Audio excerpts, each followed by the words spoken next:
p.m. It is Sunday. It is time for the Sunday service. Hello everybody, welcome to the Sunday service.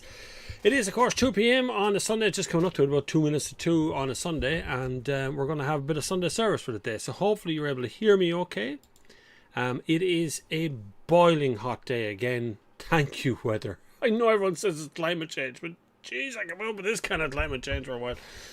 But if it gets too loud in the background, let me know, because I have the window open, I can get loud outside, and I have a fan over there which is blowing, currently turbocharging the warm air into my face.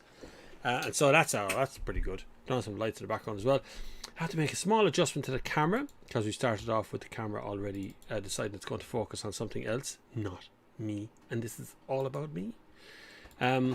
Anyway, thank you for dropping into the Sunday service. Very kind of you to be here. There are questions already after coming in this morning, because I reckon this is going to be a busy one. Simply because of the Japanese imports, and of course I mentioned Tesla, which is a big thing at the moment, is Tesla. We come to that stuff as we go along. It's been a busy couple of weeks. If you don't know about it already, this Saturday night in Junction 14, Mayfield, myself and Jason McConnell are hosting a meet along with Kildare Car Scene, who will all be there as well. There are hundreds of cars turning up, possibly thousands of cars, but we don't know that for sure. But there's lots of people coming to a car park. They're going to be bringing all kinds of metal. I myself will be bringing a Toyota Supra.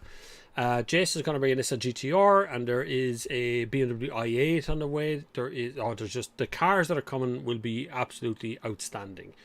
There's no need for tickets. If you haven't bought a ticket, you can still come along. The ticket was for a particular car park space over to one side. That will allow people who are coming for a long way to come to that car park and spend some time there. So they can just be guaranteed a car park space. That's really the only reason we put up. People are focused on the fact that there's no tickets left. There's no tickets left because the car park is full for the moment. But if you want to get on at some point on Saturday night at 7 p.m, if you find yourself at a loose end, nothing better to do, come on down, because the price is right. Everybody will want to get in there right now. Just send out a little tweet here while I'm talking. Beautiful day, hasn't it been? Absolutely super day. Live now. Super day. We were down the beach the other day. I actually went down to Loch Derg. When I say beach, it's a lake, but we went down to a lake called Loch Derg, and we hung out there on the beach with loads of lovely people who were turning up to say hello to me and getting pictures with me and stuff, and that was brilliant. It's such a good time. Lauren and the lovely team down there who do the little surfboards and things said that I should come back down and do a kayak course, so I'm going to do that. Andy FX7's here to chat. Hi Bob and gang. Average used BMW imported from Japan, $2,000 more expensive than pre-Brexit. Main importer talk about it, all mainstream media, all Brexit's fault. Should have did his research on his pals at the government, and a criminal anti-car ownership tax charges on your average hard-working punter. Where is the journalistic balance gone? There's no journalistic balance anymore. I'll be honest with you. Generally speaking, when it comes to what journalism has become, not just in this country, pretty much everywhere, journalists do two kinds. So you've got reactionary journalists who used to be reporters, right? So they used to report on something. Now they react to something, which is kind of weird.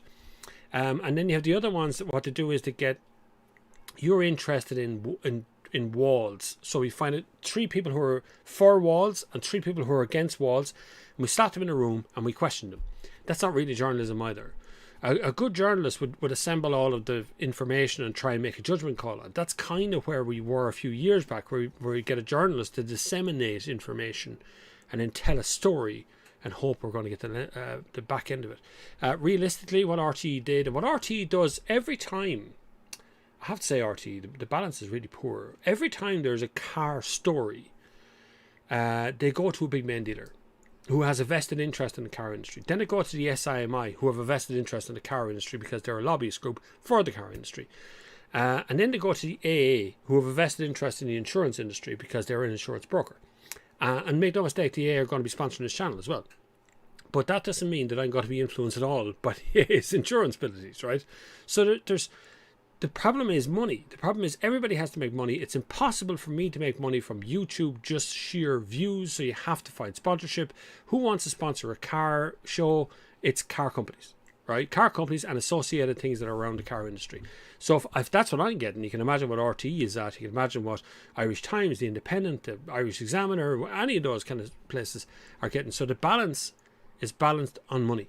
It's how much money can be made. And advertisers are kings at the moment. So that's the way it's all kind of going at the moment. But right now, it seems to be Japanese imports are coming in, saving maybe $2,000 in a transaction if you were to buy yourself a Japanese import direct from Japan, from an auction site, getting inspected over there, loading it up in a boat, sailing it to Ireland, bringing it off in a dock, having it inspected here, pay the VRT, put it on the road, $2,000 cheaper than buying it in England.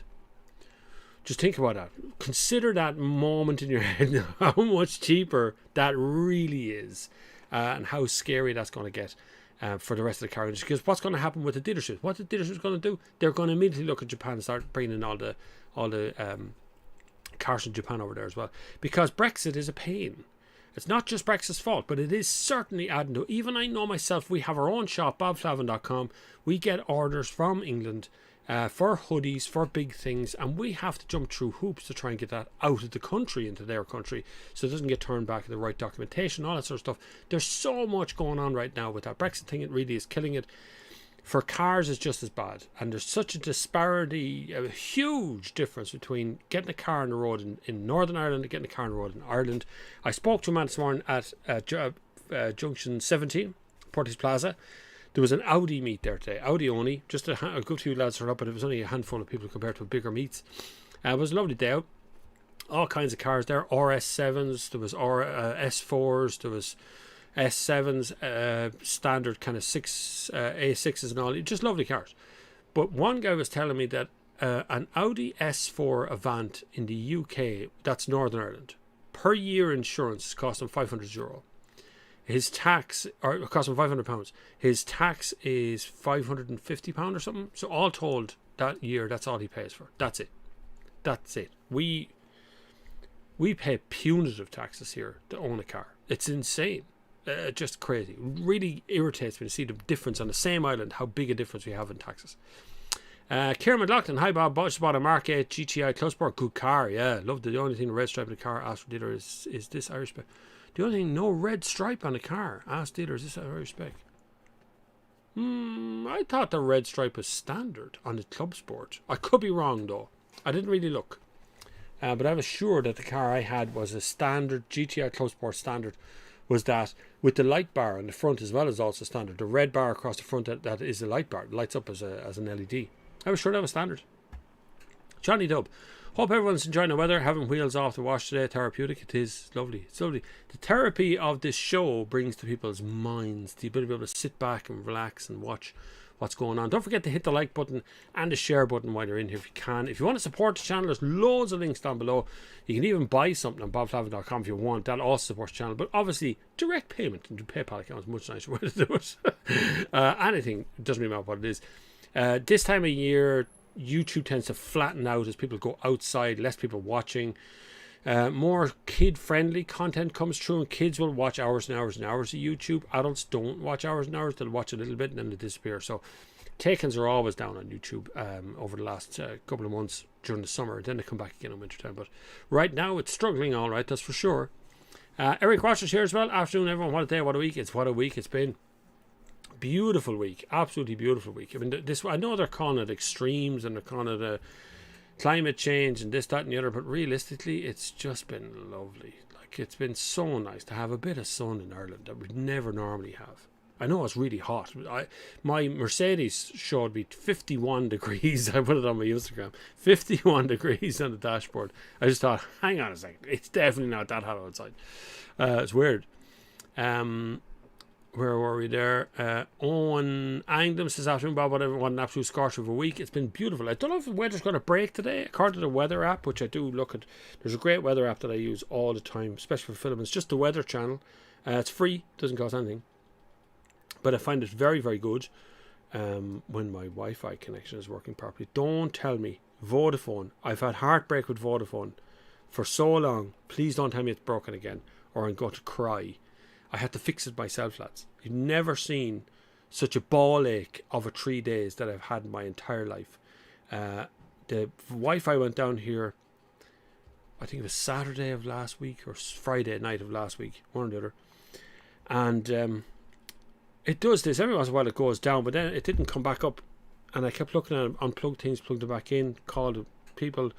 tweeted, did everything I could possibly do.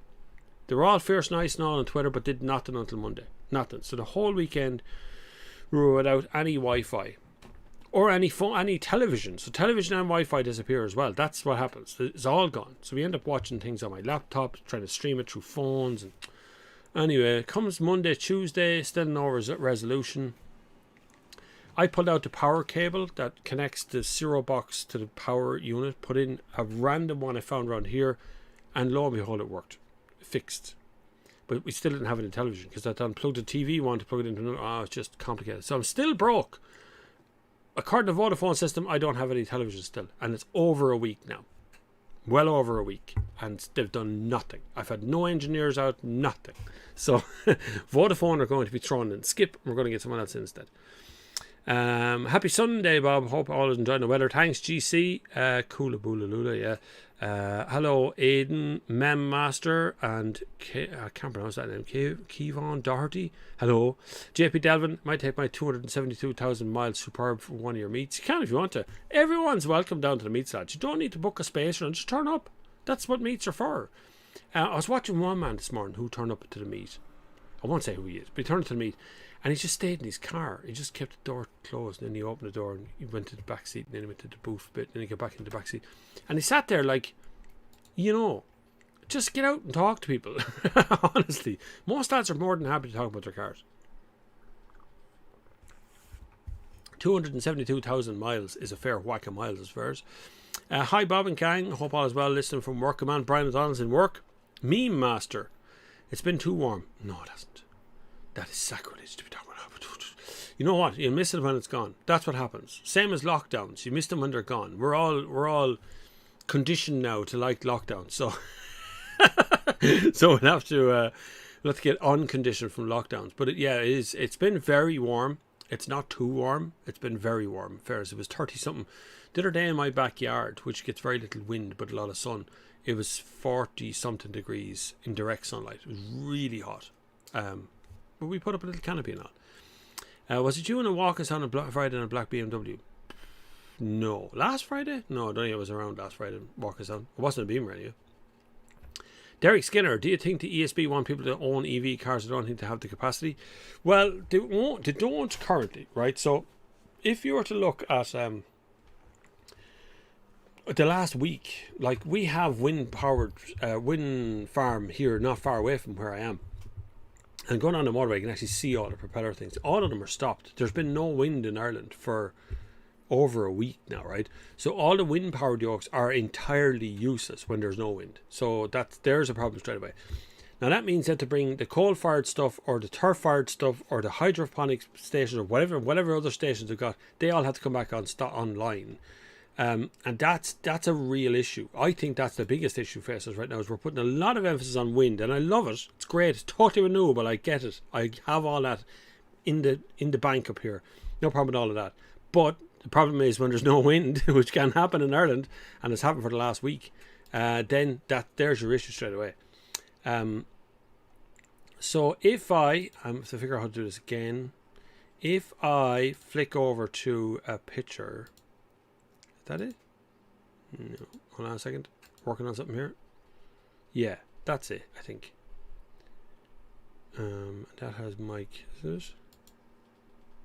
No, I know. It doesn't. Now it does. I think it has. Didn't work. Go back where it was. That is a pain now. I'm looking at a screen that's not working. No, it's not it. No, on Skype call screen record. That's the one. I'm sure that's the one. Hold on.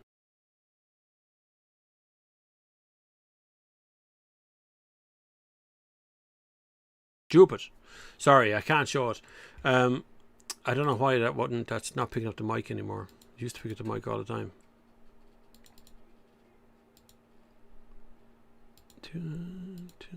Sorry now. I'm just talking about yourselves for a second. I'm just working on something here.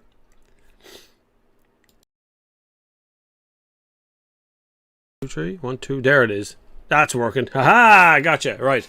Average fuel mix. So this is coming from Airgrid Group right here. You can actually see the system generation at the moment. You can see where it is, what's happening on the dash. But right here, if you look at gas, which is this one, 55.99% of average fuel risk in Ireland is gas. And then you have a net import of 26%. But renewables is down to 4.84%. That's today. Simply because we're absolutely screwing ourselves. So wind generation, there it is there. Actual wind generation is here. So you can see at the bottom there. Very low because we just don't have wind at the moment. Nothing much is happening. The wind farm stuff. It's kind of crazy to see. But that's essentially what's going on online. And you can't really see that screen very well, but we'll do our best. Cut back to that. There we are. Woohoo! We're back and it all worked properly, I think. It's kind of weird. But you can see then from those grids that there really isn't a whole lot of wind generation going on. So we have a problem with electricity. It's not to say the ESB would go out of business. If every one of our 2 million cars was to suddenly go bang to electric, then we might have a problem. I think that's what would probably happen. But we're not going to do that. It's very slow. And I was talking to a man the other day. I'll leave his name off the moment, but he's a senior person within the car industry. And he said he reckons it's going to peter out. So we'll get to a point where we'll get to like 15 or 20%, 25% of the mix, and then it will start to slow down a lot as less and less people buy electric cars. And that's just a sort of prediction he's trying to do. Where was I? Walkers are Black BMW. No. Good afternoon, all. Mark Turner Smith's here. Good afternoon, all. Hope all's well. Just driving home after racing the UK National Mountain Bike Championships. No medal, but did okay. So don't normally race national level. Nice. He's taking a Super, Hugh. Yeah, a Super, a brand new one. Well, a 191, but it's a Super. Yeah. So I put a picture on my Instagram the other day of it. Yesterday of it, I think. Hi, Mick Mulcahy. Hi, Hugh005. Hobbs Dorothy. Afternoon, Bob. What do you think of the Ioniq 5? Looks nice, doesn't it? Looks nice. I don't know if it's any of it's really revolutionary, other than the two-way electricity, which is kind of cool. I like the idea that you can use it to power a campsite or something, or you can do stuff to it. Kia is going to do the same thing, obviously. I like the look of it. It looks okay, but I still would hesitate. I'd still wait until the market is a little bit bigger. There's a good few cars to choose from right now, but I think by the middle of next year we'll have twice as many cars to choose from as to what I want to have as electric car on the road. And I'm still not quite sure of this green push, constant push for new, get new all the time. The more I see the older stuff, it's like there's older stuff out there that's keeping it perfect, like it's just in perfect condition, nothing wrong with it. My own Seat Leon now is getting a new front bumper, grille and headlight put into as well, and we're just about past the NCT then. We did the NCT the other day and it failed on a little tiny bracket. Stupid little tiny bracket has been missing for years, and suddenly decided to fail it on it. But anyway, we're changing it over, it's fine. Kieran McLaughlin, just clarify, we GTI Clusport bought. This was ordered by car dealer in November 2020. Got it showroom 3 days before I bought it. Alright, okay. I don't know, I thought the red line in the front was normal. 2 grand is frightening. It is frightening. Kia EV6 look great out here in October. That's the one I like to look of more than like the Ioniq 5. I think the EV6 just looks nicer. Now I have to see both of them in the metal, obviously, see which one I like more of. Aidan Monelli. Hi Bob, would import commercial vehicles in Japan, and if so, what difference will it have? The only thing that happened here in the 80s with importing from Japan was we got better spec. So if you looked at a Toyota Corolla from Ireland, a DX or whatever Corolla you want from Ireland, and compared it to a Jap import the same year, you often got air conditioning, electric windows, heated seats, all kinds of stuff. They used to put all kinds of stuff. They used to put electric seats in the back of the Japanese imported cars, and you can get them here for the same price as your normal Irish version of the car. So there's the difference. That's also happening right now. Now there's stuff you can buy right now that's going to be different again.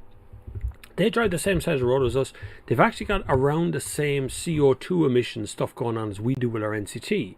So the car should essentially be exactly the same, apart from higher spec and slightly cheaper. Now I know a couple of friends of mine who've bought Prius. One had bought a Prius Plus, one had bought a standard Prius from Japan independently, all on their own, dealt with the whole thing over an auction site. Bought it there, paid for inspection on that end. It gets put on a boat here, comes up to the docks here. You drive it from the docks to the VRT centre, you VRT it, and away you go. Done. He reckoned he saved about €3,000 on buying the equivalent car here in Ireland, and he got a better spec. He got a better interior. The only big problem that I foresee is the amount of electronic stuff that's on the cars, because a lot of the dashboard stuff, infotainment system, is in Japanese, and there's no way of getting it out of Japanese. That could be a problem, so that'd be something to look out for, because often they don't install, in the Asian cars, they don't install the English translation of the same thing, because it is not even remotely the same language. Where was I? But yes, you could import any vehicle from any country to here. You just pay the import duty. That's all it is. TV, yeah, I remember that. I remember TV as well. Do you know what? I can't remember the last night. The only thing we've watched on television in the last while has been Gardener's World. My wife is fascinated by Gardener's World. Monty is like sexual god, Monty. But Gardener's World is the only thing we've actually played on television here to watch a TV show. The odd game show, like The Chase or something, might be on in the afternoon. You might watch something like that. That's it. Everything else, all of our content now is a movie, is Amazon Prime, Apple TV. I got Apple TV for a year because I bought a new device. You get Apple TV for free. There's not much on it, if I'm honest, but some of the stuff that's on is really good. It's very handy to rent a movie here and there. And then streaming. Everything else, just YouTubes and all sorts of other stuff. We just stream around the house, and everybody watches their own device. So I don't know, like the future of television, it seems a little bit odd, doesn't it? The Awakening. Hi Bob, love your reviews, thank you. Bought my last few cars from your reviews, thinking of buying a BMW 5 Series 2013. Worried about the N47. I'd be worried about that engine too, if I'm honest with you. They do throw, the timing chain goes on those engines, and when it goes, it shatters inside the engine, so you'll never get it all out. So once chains very, very rarely go, but when they do go, it's catastrophic. Not like a belt. You could actually save a car from an engine from a belt. Plus, the N47 engine is a interference engine, which means that the pistons can come up and hit the cylinder head, which is the destruction of the car. Like old Toyota engines and things, they're non-interference engines, so the piston never gets, even if the belt broke, the piston would never get high enough to do any harm.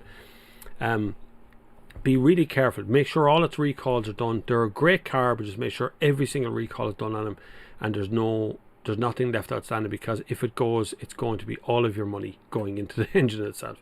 Funny, I was talking to a man this morning who bought an Audi RS7 because he watched my review of it as well. It's scary when someone drops that kind of money on a car and you're going, this is brilliant, for a review you've had a few days with a car, you know. Kevin N says, I'm multitasking, Bob, watching you and watching the women's beach volleyball in Tokyo.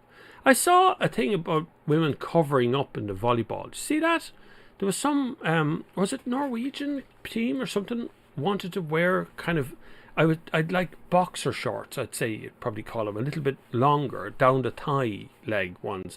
And they got a warning from the Olympic Council that it wasn't proper uniform, to go back to their bikini bottom. Just saying, women's beach, I know it's, we admire these things, but these are professional athletes as well that we're sending over to the Olympics, and they're jumping around there half naked, and that's okay by the lads, but I suppose it's such a big sport though. His chat has turned into something totally different. Peter Euchart, hi Bob, wondering if you can get a car from Cyprus. Might be cheaper to get a car. You can import a car from anywhere. Whether you can actually import it that handily from Cyprus will be a whole different ballgame, but it would be dirt cheap, yeah, for sure. Cars aren't very expensive down in Cyprus. The condition of it might be different. At least it wouldn't be rusty. That's for one thing. They don't get much rain down in Cyprus. But Japanese cars, we've already got a direct line to them. And there is already a couple of Japanese importers in Ireland who are specialised in getting particular cars like Chasers, Levins, and those kind of JDM cars, I'd say you'd call them. But of course you can have like any car that's manufactured in Japan and brought to Ireland as a JDM car. So you can actually have JDM BMWs and Volkswagens and things. They're manufactured there. But yeah, you can import from anywhere. I know if you want to import from America, I know a lot of guys who do that as well. They get their dream car from America, imported here. The last Junction 14 meet we were at, we had a Corvette Stingray out. Brand new one, 211. Coming down. It was brilliant.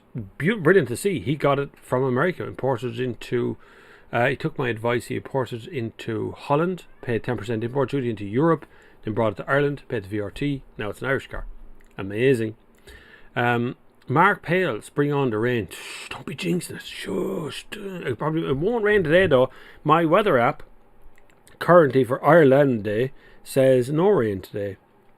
So this will not be the last day of good weather. According to the radar forecast, there's nothing going to happen over Portlaoise or over Ireland. We've no rain actually anywhere, forecast anywhere for the whole country.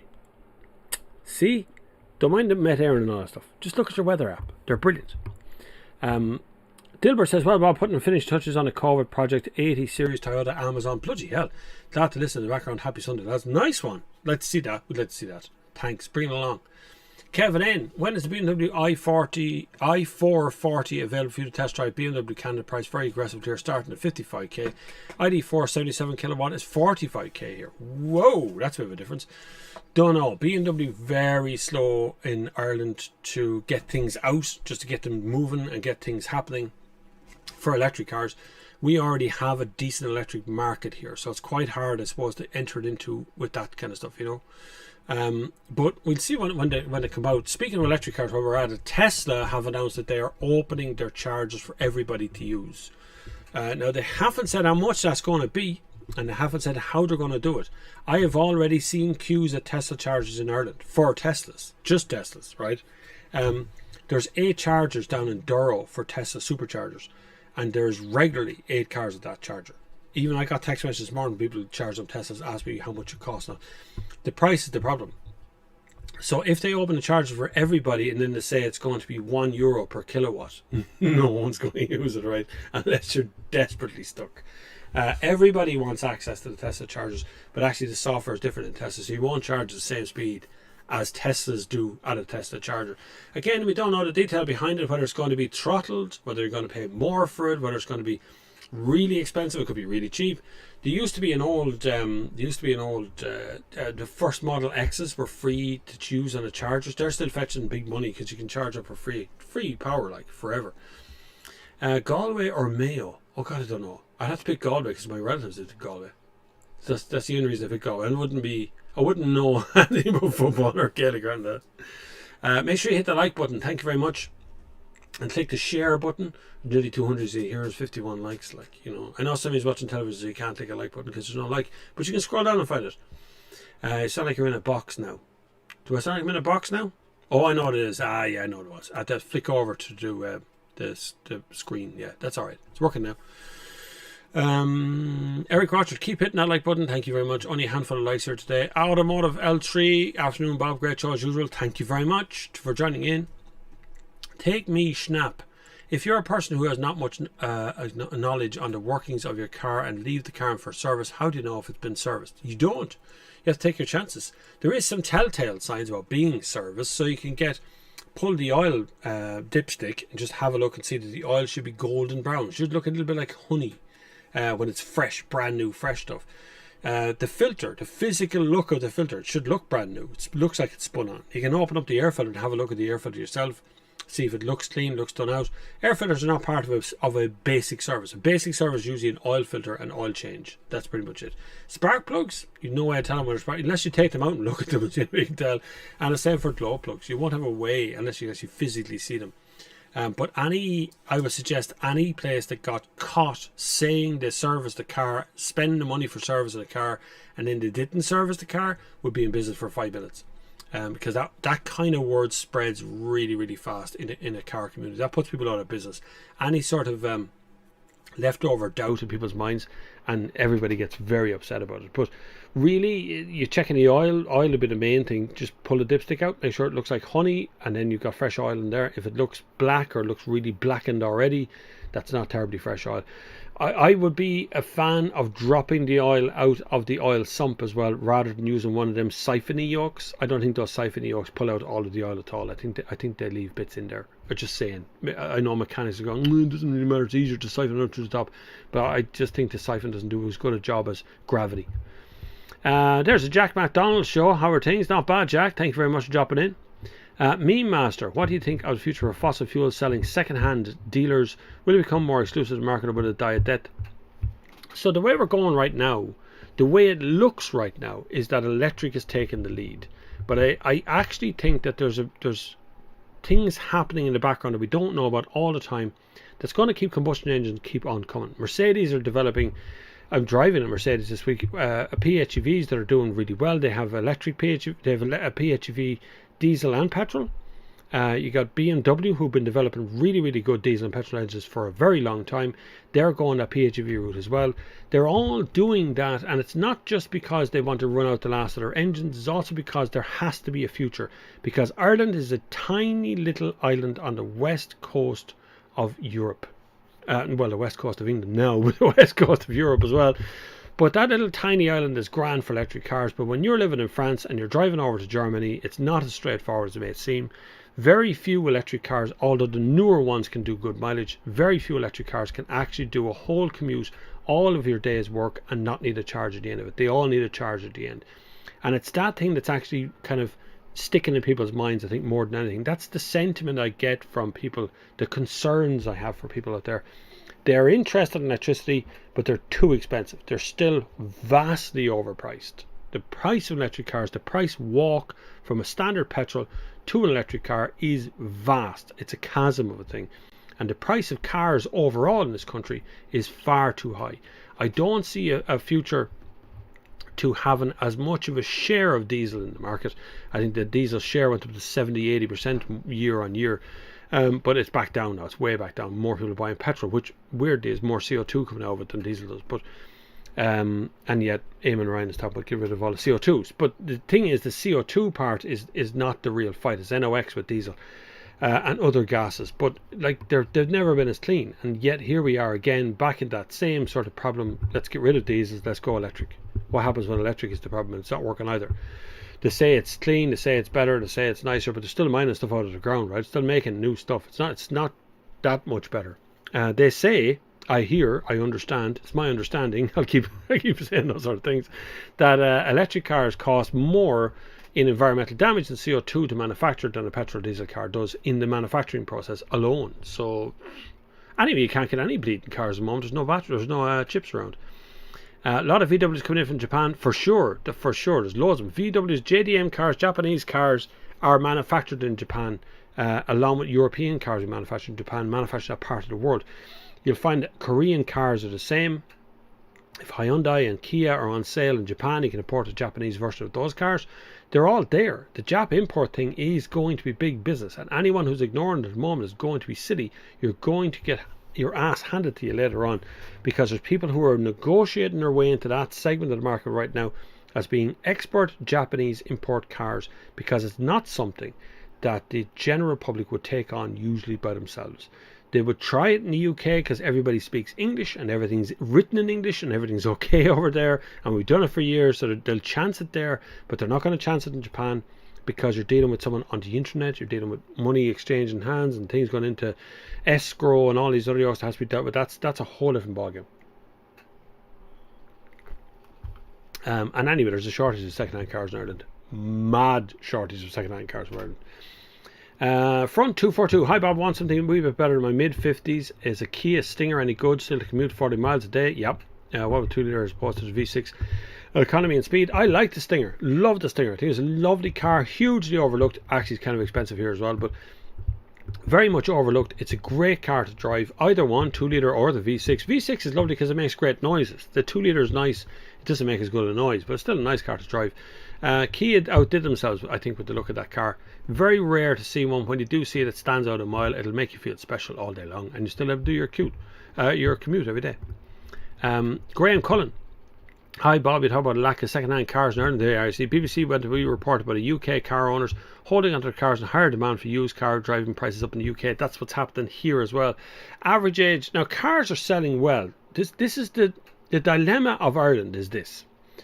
Cars are selling really well. Okay, so new cars are for sale, but there actually isn't that many cars. So you have, when you're ordering a car, you got a very long waiting list for that car. That's new.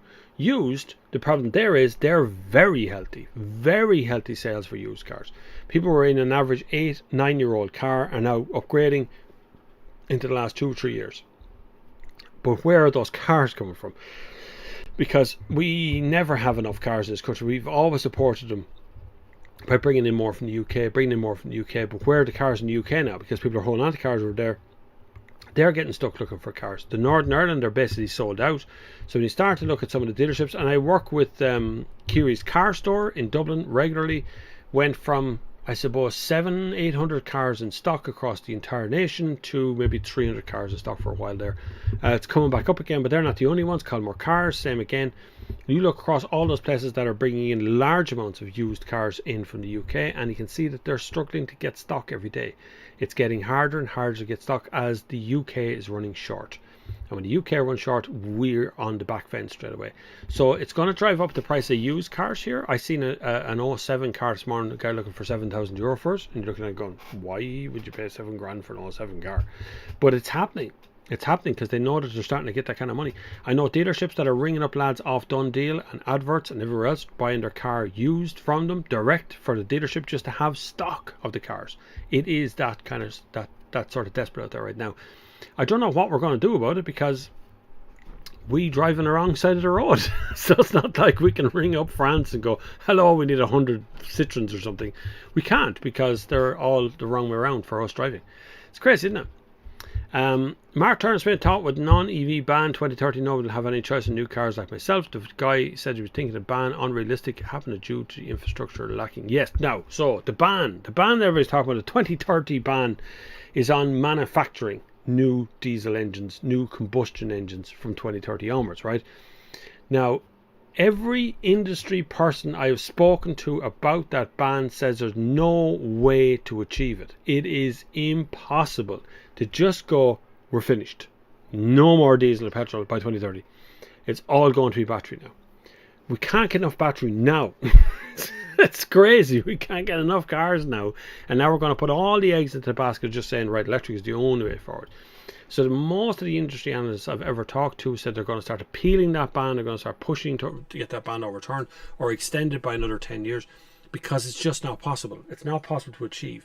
Most of these things are done by politicians who want to just talk out loud and make themselves feel brilliant, when in actual fact what's happened is they don't talk to the industry. They talk to lobbyists, but they don't talk to the industry. That's the problem. The industry goes, we can't do it. We can't make that many cars that fast. It's not possible. But let's see what happens when 2030 comes around. What are we on now? 2021. If they were going to ban them, you'd have to really stop kind of selling them by 2025. You know, because why would you want to, like, you're going to have cars that'll fall, like, you're not just going to stop in 2030 and go, right, we're done now with electric, with petrol and diesel, that's it. But it is straight petrol and diesel engines that they've been talking about, right? Just bear that in mind, that it's not PHEVs, but they have taken the grants off, have the grants off PHEVs in Ireland, so maybe that'll come in. Terry Wright says, we have the volleyball teams agreed to bring all 300 pounders. I don't know about that part, but they certainly have gotten, Graham Cullen volleyball, they got fined for shorts, but it didn't read exactly what the fine level. Ridiculous to me. Totally ridiculous. I don't understand why women can't wear what they want to wear. In sports, particularly. I find the same in running. I always assume that the women wear essentially what is a bikini in the running because that's what they want to wear. But I'm not sure if maybe that's a uniform. Maybe they have to wear that. Because then they see men out running, they're just wearing a vest and a pair of shorts. And they're all covered up. Their arms are out, but that's about it really. You know, I don't get it. I don't know why women wear less. Maybe they want to though. I don't know. It's up to them. Kevin says, is there somewhere in Ireland that replaces electric car batteries? Technically a dealership can do it. But if you mean transferring your petrol diesel car into an electric car, there's one company in Wicklow that's kind of doing that, but it's prohibitively expensive. It's way more than the car is worth.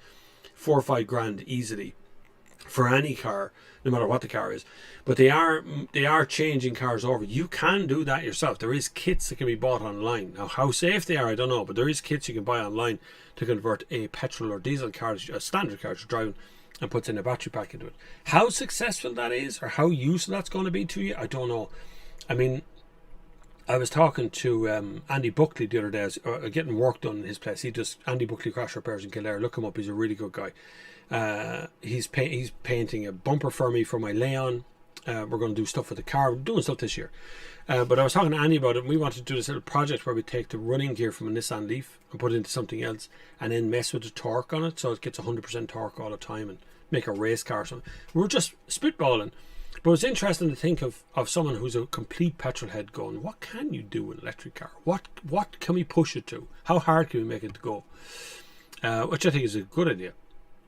But we do have one place in Ireland that I know replace battery, but I know dealerships are capable or able of doing it as well, or at least are training for it. Steve McCormick, with the expected move to EVs, people will be slower to invest in fossil car for fear of being stuck with it. So the second-hand market should flourish for a while. It will. I think it will.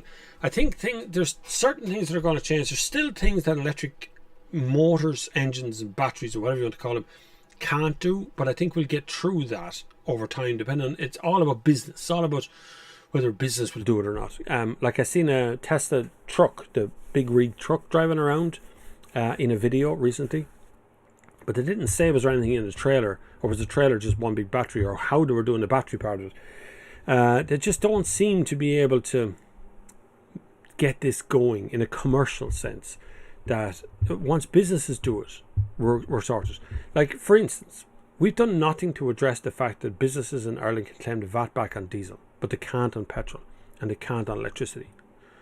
So just deal with that problem. If you deal with what business does, you deal with what fleets do, you deal with what VAT registered business people, this shows you what kind of people are in government, right? They're not business people. A business person sits down and go, well, if I could claim the VAT back on electricity and claim the VAT back on my charge point at home and my putting in charge points in work, if I could do that, I'd go harder at it because there's money in it for them. But if they can't claim the VAT back or get a tax rebate or get a government grant or whatever it is, if they can't do that, it's like, nah, why would I bother? Sure, I can claim the VAT back on diesel. Why would I bother then? See, business people. That's how you get money. That's how you get everything moving forward very quickly, because business get involved in it.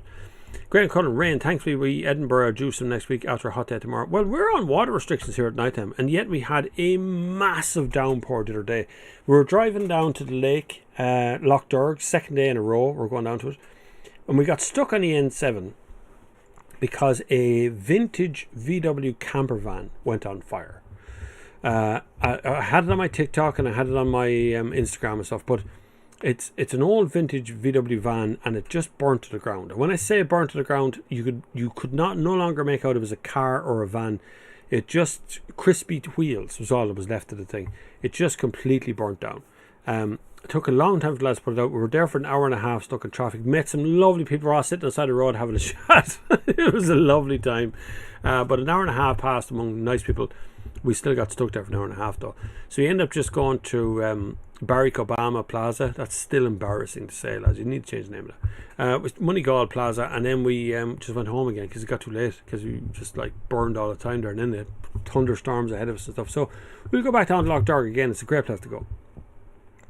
By the way, you have two mics on. I have two mics on. I've only one mic connected, that's for sure. Oh, wait now a second. No, that's right. I'm alright with that one, yeah. That's alright. Scene.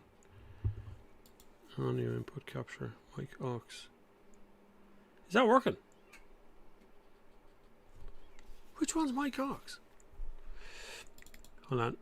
That's right. Audio input capture. That's that one. That's not that one. Okay. Is that working better? I don't know if that's better. Anyway, we'll continue. Yeah, just catch up with you again there. Automotive 3, with the Galaxy Mayo question, you can put Galway Mayo question. You can put Galway in your tuna sandwich. You can't put Galway.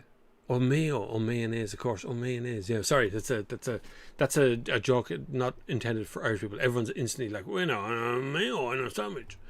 It's all sorted now. I hope that mic is working okay. Is it? Yeah. Audio input capture is working. Desktop audio is off. Video capture device is off. Audio input capture is that microphone. Yes. Screen record window is that one. That is using the wrong mic there. It's different entirely. That's that one. Yeah, okay. So back to scene. We're okay. Good. We're good. We're still running. Yeah, we're alright. We're alright. Technicals. It's always technical stuff. It's very hard to run a live show on your own. It is. Especially if you're not used to it. Trying to do a bit of invisible ink on the filters and check after service to see if it's moved or gone. You could do that as well. Yeah, I used to put, years ago now, I used to put a little scratch into the oil filter and stuff underneath. You could do that kind of thing if you wanted to. But other than that, I wouldn't be bothered like anyone who got caught doing that would be closed down. Like trading standards equivalent here in this country, you could complain to the Consumer Board of Ireland. You do all kinds of things that do harm at that. Even just the wrong words on social media is enough to destroy these kind of guys. Just look now for a second. I might be bringing you back to have a look at system generation again in a few minutes, because that is still going. Anyway, have you test driven an Audi RS Q3? No, I don't think so. Q3, no. I wouldn't buy any RS Q anything, to be honest with you. If I was buying an RS, I would buy the RS cars. An SUV RS doesn't make any sense to me. It just doesn't. Unless you go up to the Audi Q5, where you get the similar idea of the the X5M, which would be the version of that, or X6M is the other one. So I wouldn't bother with any one of those. But if you want to, if that's what you're into, no, I haven't driven it though. Dave McCarthy, they must make some ICE for a long, that's internal combustion engine, for a long time.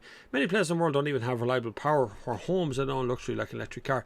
Another factor I have to consider here is that even if Ireland was to go 100% electric car tomorrow, what difference are we going to make to the world? Really, the overall CO2 emissions of the entire planet, and little old Ireland here with 2.5 million cars go, wow, look at us. We're going to go full electric and we're done. Now we're in low CO2. What happens then? Like, what difference is that made? We need to be at the bargaining table to be given out to people like India and China and South America, who do nothing but like straight pipe everything and just put whatever car they want on the road, no questions asked. Or they build a power station which is running on coal, and that's the end of it. There's no question. Like, we can be nice little good European citizens here in Ireland, but we really need to be demanding more of the rest of the world to keep up with us, because otherwise we're just looking out at the entire world going, yeah, we have a lovely green Ireland, haven't we? That's it. That's 2.5 million cars. We're all gone quiet. I'm not saying that's wrong. I'm just saying that we need to do more to push against what everyone else is trying to tell us to do. We're constantly being filmed into this one little point of light to go, we're going to ban ICE cars. We're going to ban this. We're going to ban that. We're going to tax you to death with carbon taxes if you don't do it. We're going to tax your car into oblivion. We're going to hit it with the NCTs. We're going to make sure it's NCT'd every single year. There's so much going on just to get these cars on the road. But like, what difference is it really going to make if my 2006 Seat Leon runs on 20 euros worth of petrol for a week or 20 quid's worth of electricity for a week? What difference does that make? Sorry, end rant. Michael Carton. Hi Bob. First car ever was a 1989 Daihatsu Charade. Good car. Jap Import. Electric windows and mirrors, sunroof and sports seats. Back in 1986 it was the bee's knees. I still miss it. Love the show. Thanks, Michael. I can remember there was a 1 litre diesel Daihatsu Charade that everybody wanted in Ireland, because a 1 litre diesel, no turbos. This thing was dead in the water, but it could do about 100 miles to the gallon. It was an amazing thing. Absolutely amazing. Harry Greenlee. Hi Bob, I'm from America. What language are you speaking? The language of go find yourself something better to do with your life. There you are. Did I say that fast enough? When the Americans learn what an adverb is, then maybe you should learn to comment drive safely from Canada. Come on, Kevin. Sean Hopkins. No ice for passenger cars. Yeah, I know, but still, like, what difference what difference is 2 million cars going to make to the world? It's not even 2 million anymore. It's about 1.5 now. Like, what real difference have we made by forcing people into very expensive cars? Let's talk about another factor here, is inflation. And I'm going to recommend a channel for you to watch. It's, you know, Harry Metcalf, right? Everybody knows Harry's Garage, right? Well, don't just watch Harry's Garage, watch Harry's Farm, which is a different channel, but it's still Harry Metcalf. He went to JCB. JCB in the UK decided that they're going to use hydrogen for their JCB vehicles in the future, not electric. They have a number of good arguments why they're saying electric doesn't work for a JCB, because of the working hours. So they reckon a passenger vehicle works about 800 hours in a month or in a year. Is it a year or a month? I can't remember what it is. Anyway, but a JCB works 300 hours, but it does it all in a very concentrated period. Same as a farm, equipment, tractors and so on. They work in a very concentrated way. So over a period of 3 weeks, the tractor works from dawn till dusk. End of story. And then it disappears after a few months and doesn't really come back out all that much. So his point with the hydrogen factor is that you can just fill it up and go on. It's internal combustion with hydrogen, not fuel cell. This is combustion. So this is just putting into a petrol tank essentially inside the car, and away it goes. Now, when you listen to JCB talk about it, it's actually really interesting to think about how this can be done. And it means that their machines can go into play. They're no heavier. So they were talking about weight as well, which is my big bugbear. Is we've gone from the average car weighing 900 kgs to now weighing 1500 kgs. Ergo Peugeots and all those kind of small cars out there. They're 1.5 tons. Like, and when you go to the other end of the scale, like the Audi Q5 e-tron or whatever that e-tron, big one e-tron is called, that's 3 tons. Like, that's a big car. So if you're crossing your little bridge in the back ass of nowhere, you're driving into a field and you're crossing a little wooden bridge or whatever, these things will break the stuff. Like, they're so heavy. It's huge. So if you multiply that out to be in a JCB, you're talking about 4, 5, 6 tons extra of batteries in the vehicle. So what they're doing is they're going hydrogen. They can deliver hydrogen to the sites in form of kind of tubes, and they can do it all that way. So this is where now that's going to spark a new debate. That's where things have changed a bit, because once one big company, and JCB, make no mistake, is one of the biggest companies on the globe for heavy goods machinery.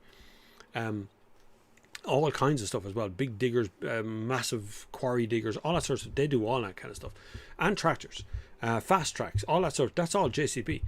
So if you think a big company like that and they're going to go hydrogen, how many others are going to follow along behind the back of that and start doing hydrogen as well? That's going to change the landscape of this again. That's going to open a whole new realm of argument. And that's good, because Toyota have been messing around with the hydrogen thing for a long time. I'm not saying hydrogen for passenger vehicles, but the problem there is that hydrogen is very hard to move around and it's very hard to store. You have to install all the hydrogen fuel stations, all that sort of stuff. But if you get 2 or 3 of them dotted around the country that are there to fuel up buses or trucks or whatever, you're changing the argument again. And this is where we need to start looking at it. If we're all going to rush into electric cars and hydrogen comes along, we all go, oh yeah, hydrogen, that was actually a good idea. You should all buy hydrogen cars now. It's much better than electric. Whew, much better than electric. You see how the argument continues? Just this renewing stuff all the time. Do you think we need serious consideration to switching to left-hand drive like the rest of the EU, says Jerry Campbell? Yes, I do actually, to be honest with you. I think it's something we could start looking at. I'm not saying we should do it, but at least we should open the argument on it. At least we should start looking at the problem and going, we are now the only country in Europe that drives on this side of the road. And the only reason we do that is because Northern Ireland drives on that side of the road and the rest of the UK does as well. And we import all our cars from the UK. Why can't we just flip the side of the road? Why can't we seriously look at that and Northern Ireland with us if they want to? Or not, whatever they want to do.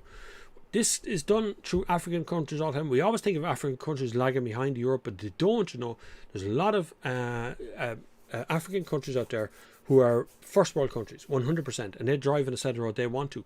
There are borders in Africa as you pass from country to country where you're going from a left-hand drive to a right-hand drive situation on the roads. And that's just 100 metres of border. You change the other side of the road. So it's totally possible. And I really do think we should not necessarily do it, but we should certainly examine the point of doing it. We would open up a whole new realm of things in the UK and in Europe for imports. We would have a better supply chain of cars for import, because the Germans will be manufacturing the cars the same spec as us, on the same side of the road as us, so the cars will be manufactured at the same time as everybody else.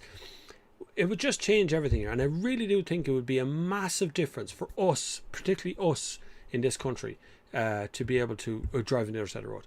But that means a group needs to be set up to examine how we could do it and whether it'd be even feasible to do it. How hard would it be? I don't think it'd be that hard, to be honest with you. Automotive L3 says the cost between EV and ICE is too great. The break-even point is at least 120,000 miles or 12 years, which is about the point you would replace it. I see there's different levels. I've seen there's an Australian guy, a YouTuber as well. He says about 7 years before you break even on the price difference in buying the car, but you have to be doing something like 100,000 kilometers a year, something like. There's some mathematical ideas, but he said between 7 and 10 anyway. Yeah, so like if you look at a Hyundai Kona, I think there's 18,000 euros difference between the Hyundai Kona petrol and electric. And if you think about that price difference, that is the price of a Dacia Sandero, new one, and they're a good car, and that's one that runs on LPG as well. So like there's problems on every point of this. My wife has turned up. We have a different drink. Is that gin and tonic? Lemonade. Oh, it's just lemonade. I thought for a minute I was about to get a gin. Freshly made lemonade. She made lemonade. Oh my God, that's lovely. Nice. My wife made lemonade. That. This is my wife. Best part of the day.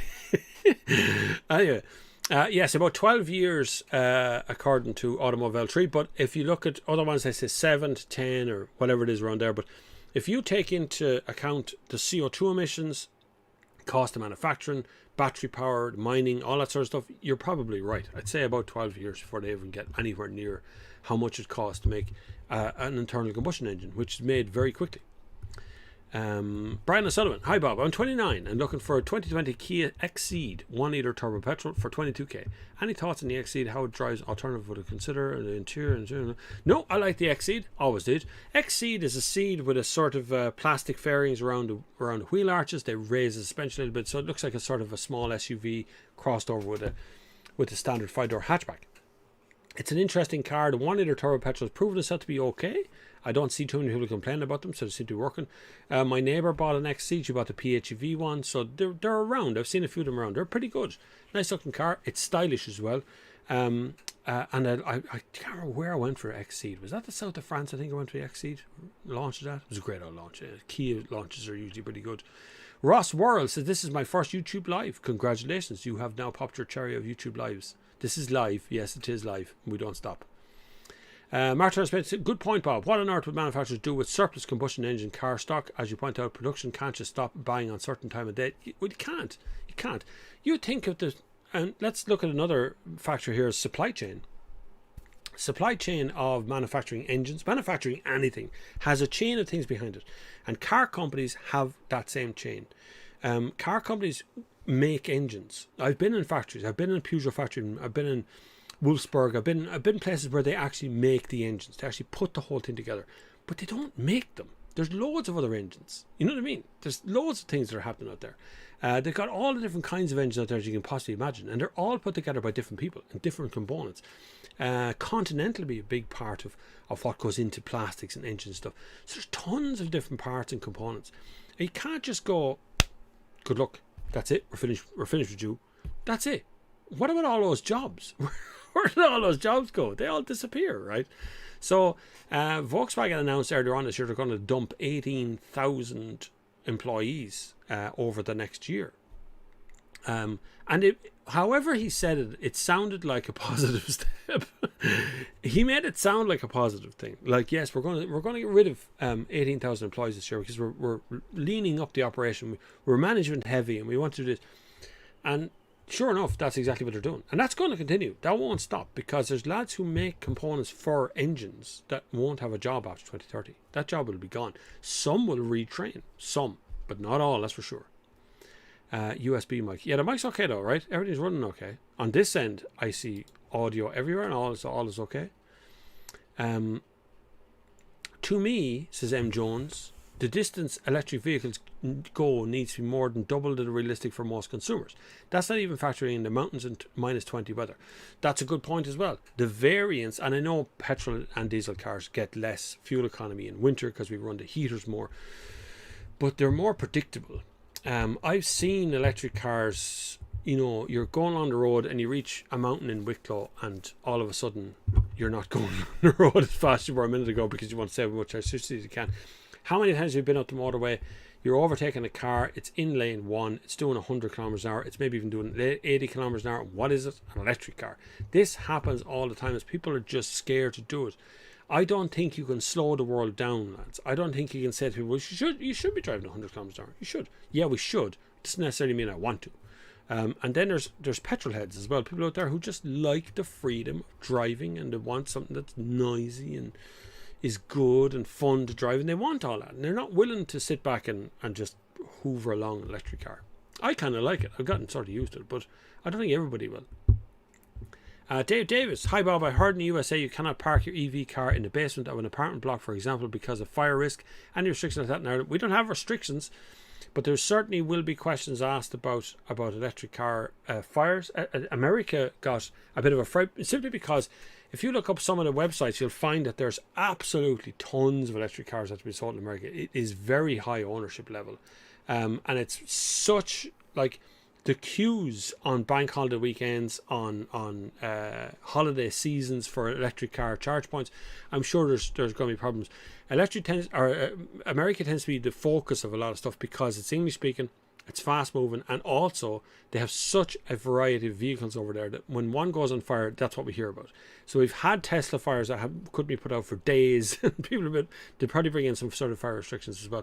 We don't have it here, but then we're pretty hands off with a lot of stuff like that. We don't do anything about stuff until something happens. That's usually the problem, is we do nothing, something happens, and then a massive law comes in and canes it. John has submitted some money by super chat. Thank you, John. In exchange for a question. I was in Askham in Furness, Cumbria, on the beach and parked up, and was an old Bond 7875 and an old Cortina being used as nothing more than a shed. Sad when people get project don't get off the ground, see your Insta. Yeah, I know.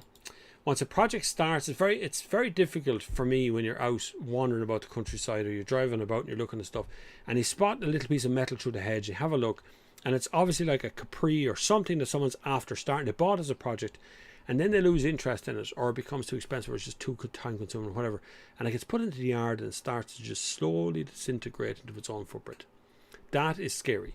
I know a man who has a Mustang, a Mark III Mustang, the ugly one, the one that's not very pretty, and he bought it because he wanted a Mustang, and there it has stood outside his front door for the last 4 or 5 years, slowly rotting. God, that lemonade is lovely. My wife made really nice lemonade. Slowly rotting into its own footprint. That's just, it's scary to see, because that's the last of its breed. There won't be more of that car, and when that one's gone, it's just one less one on the road, you know. And they were unloved to begin with, but things that are ugly often become really cool when they're ugly first. So people want to see them after that. JV, what about hydrogen fueled ICEs that we banned despite being ZE? It's a mistake to dismiss. They could be made cheaper, lighter, with less precious metal. I'm 100% with you, JV. My dream would be to just have a hydrogen version of what we've got already. That's it. Take the fuel away and replace it with hydrogen, and you've got it. I know they're not very efficient, but we could certainly do something with that. We can burn hydrogen.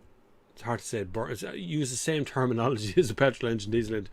You can use hydrogen in an engine to replace it. We can use different fuels, so cars can run on gas, like LPG. We've done that for years. These things just go on. Like, it's not two engines in the car, it's the one engine combusting the same thing. We can combust hydrogen. We can certainly do it, but hydrogen is very expensive to manufacture. It's very expensive to transport. It's very expensive in every way because there's no infrastructure yet. Bit of investment, that infrastructure will appear.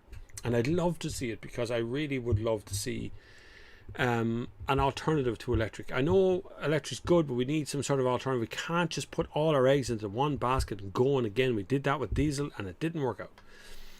John, hi Bob, do you know if we can have electric car charger installed in the first floor masonette with no power access to the ground side building of a driveway off site to the right?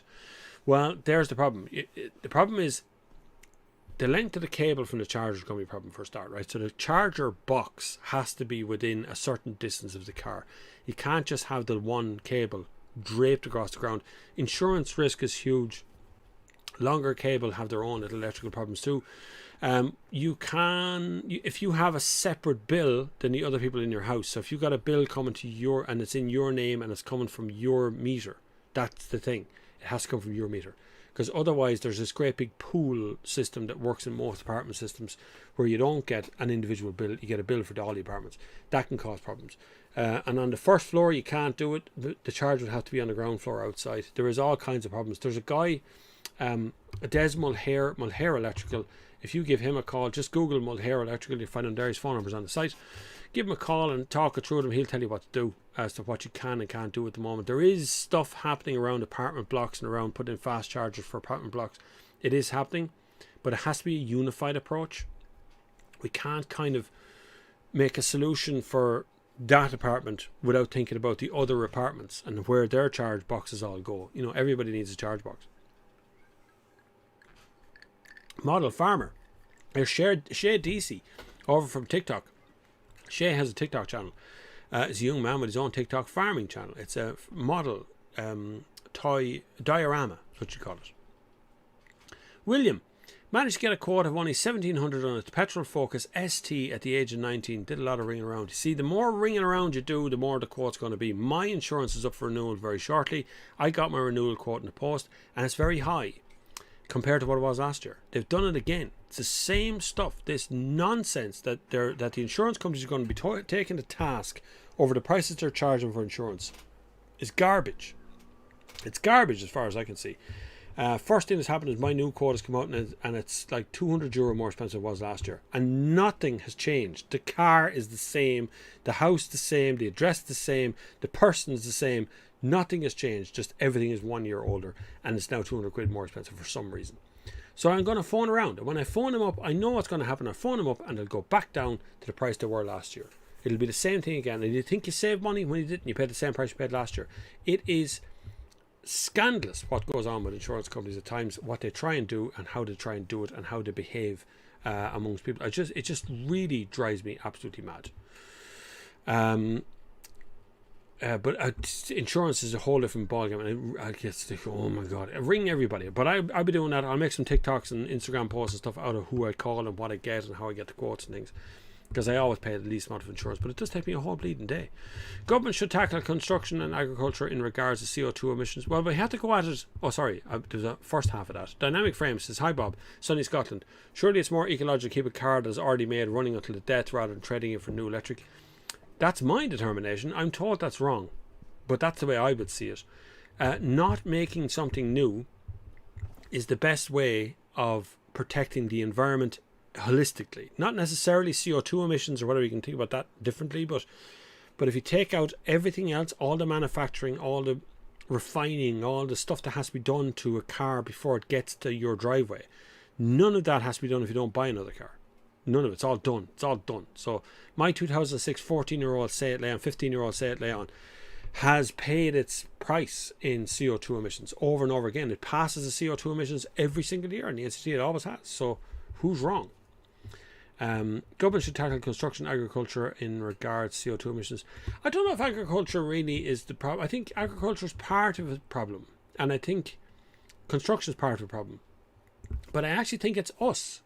I actually think if people stop just buying, just replacing things all the time, there's always something new coming out. Every time I open an internet page, it's not a new thing. What's actually after happening is they've just made something, updated something, and we're all supposed to buy it again. I was going to buy a cycle computer the other day, and I was looking at Wahoo, and Garmin have one as well. Now I have a Garmin watch, so that's why I was looking at the Garmin one. But I noticed that Wahoo have stopped selling their best-selling product because they brought out another version. So a fellow was testing one version against the other version, and essentially, he was the only guy who said it. They're both the same, just one has a slightly bigger screen. That was the only difference, but one was €100 more expensive.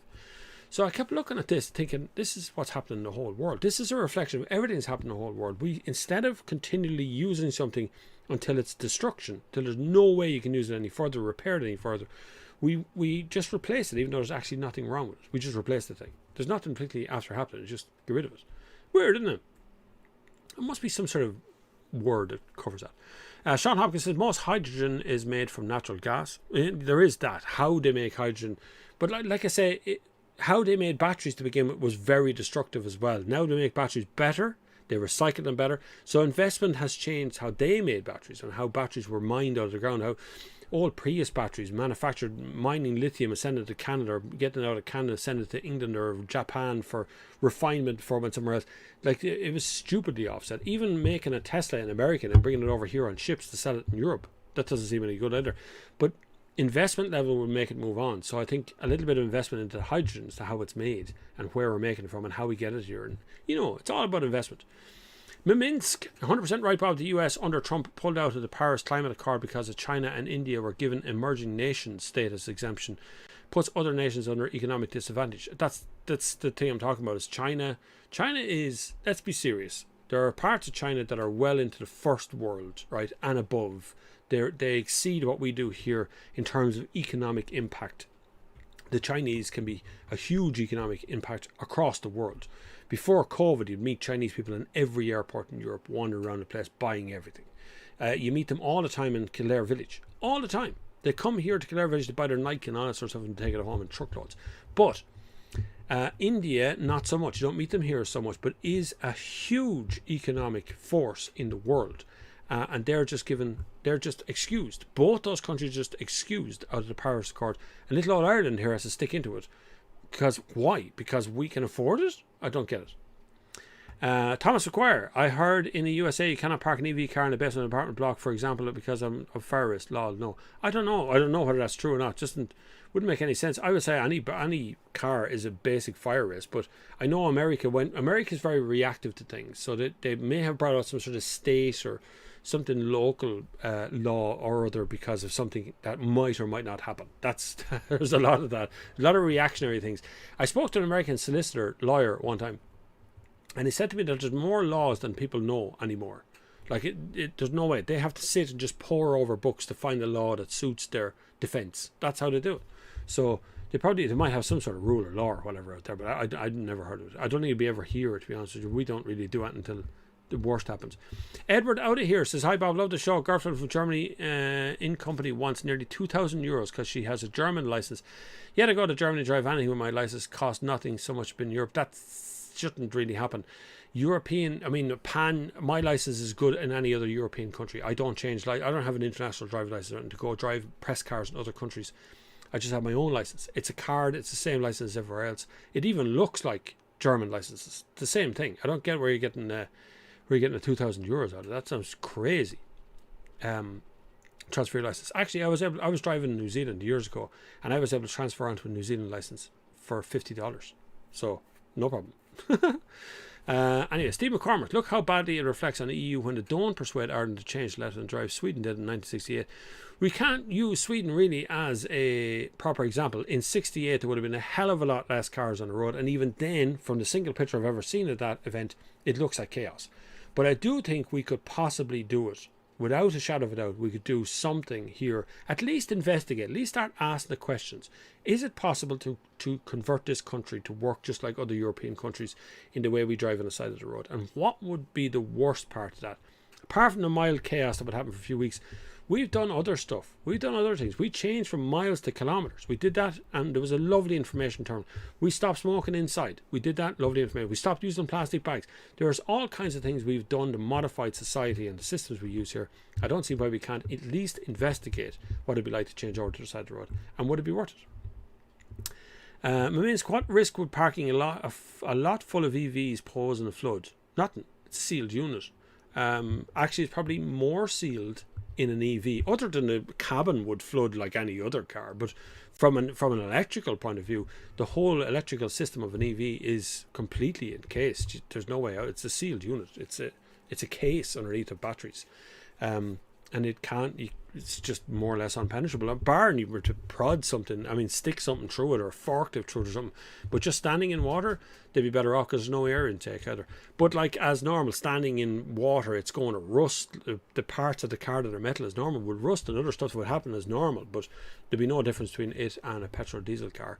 The big difference would be after the flood is finished, you could just press a button and drive off, because there would be no air intake to clear out. There'd be no cylinders to clear. There'd be no water to get out of air intakes or out of cylinder heads or nothing like that. Just start and go.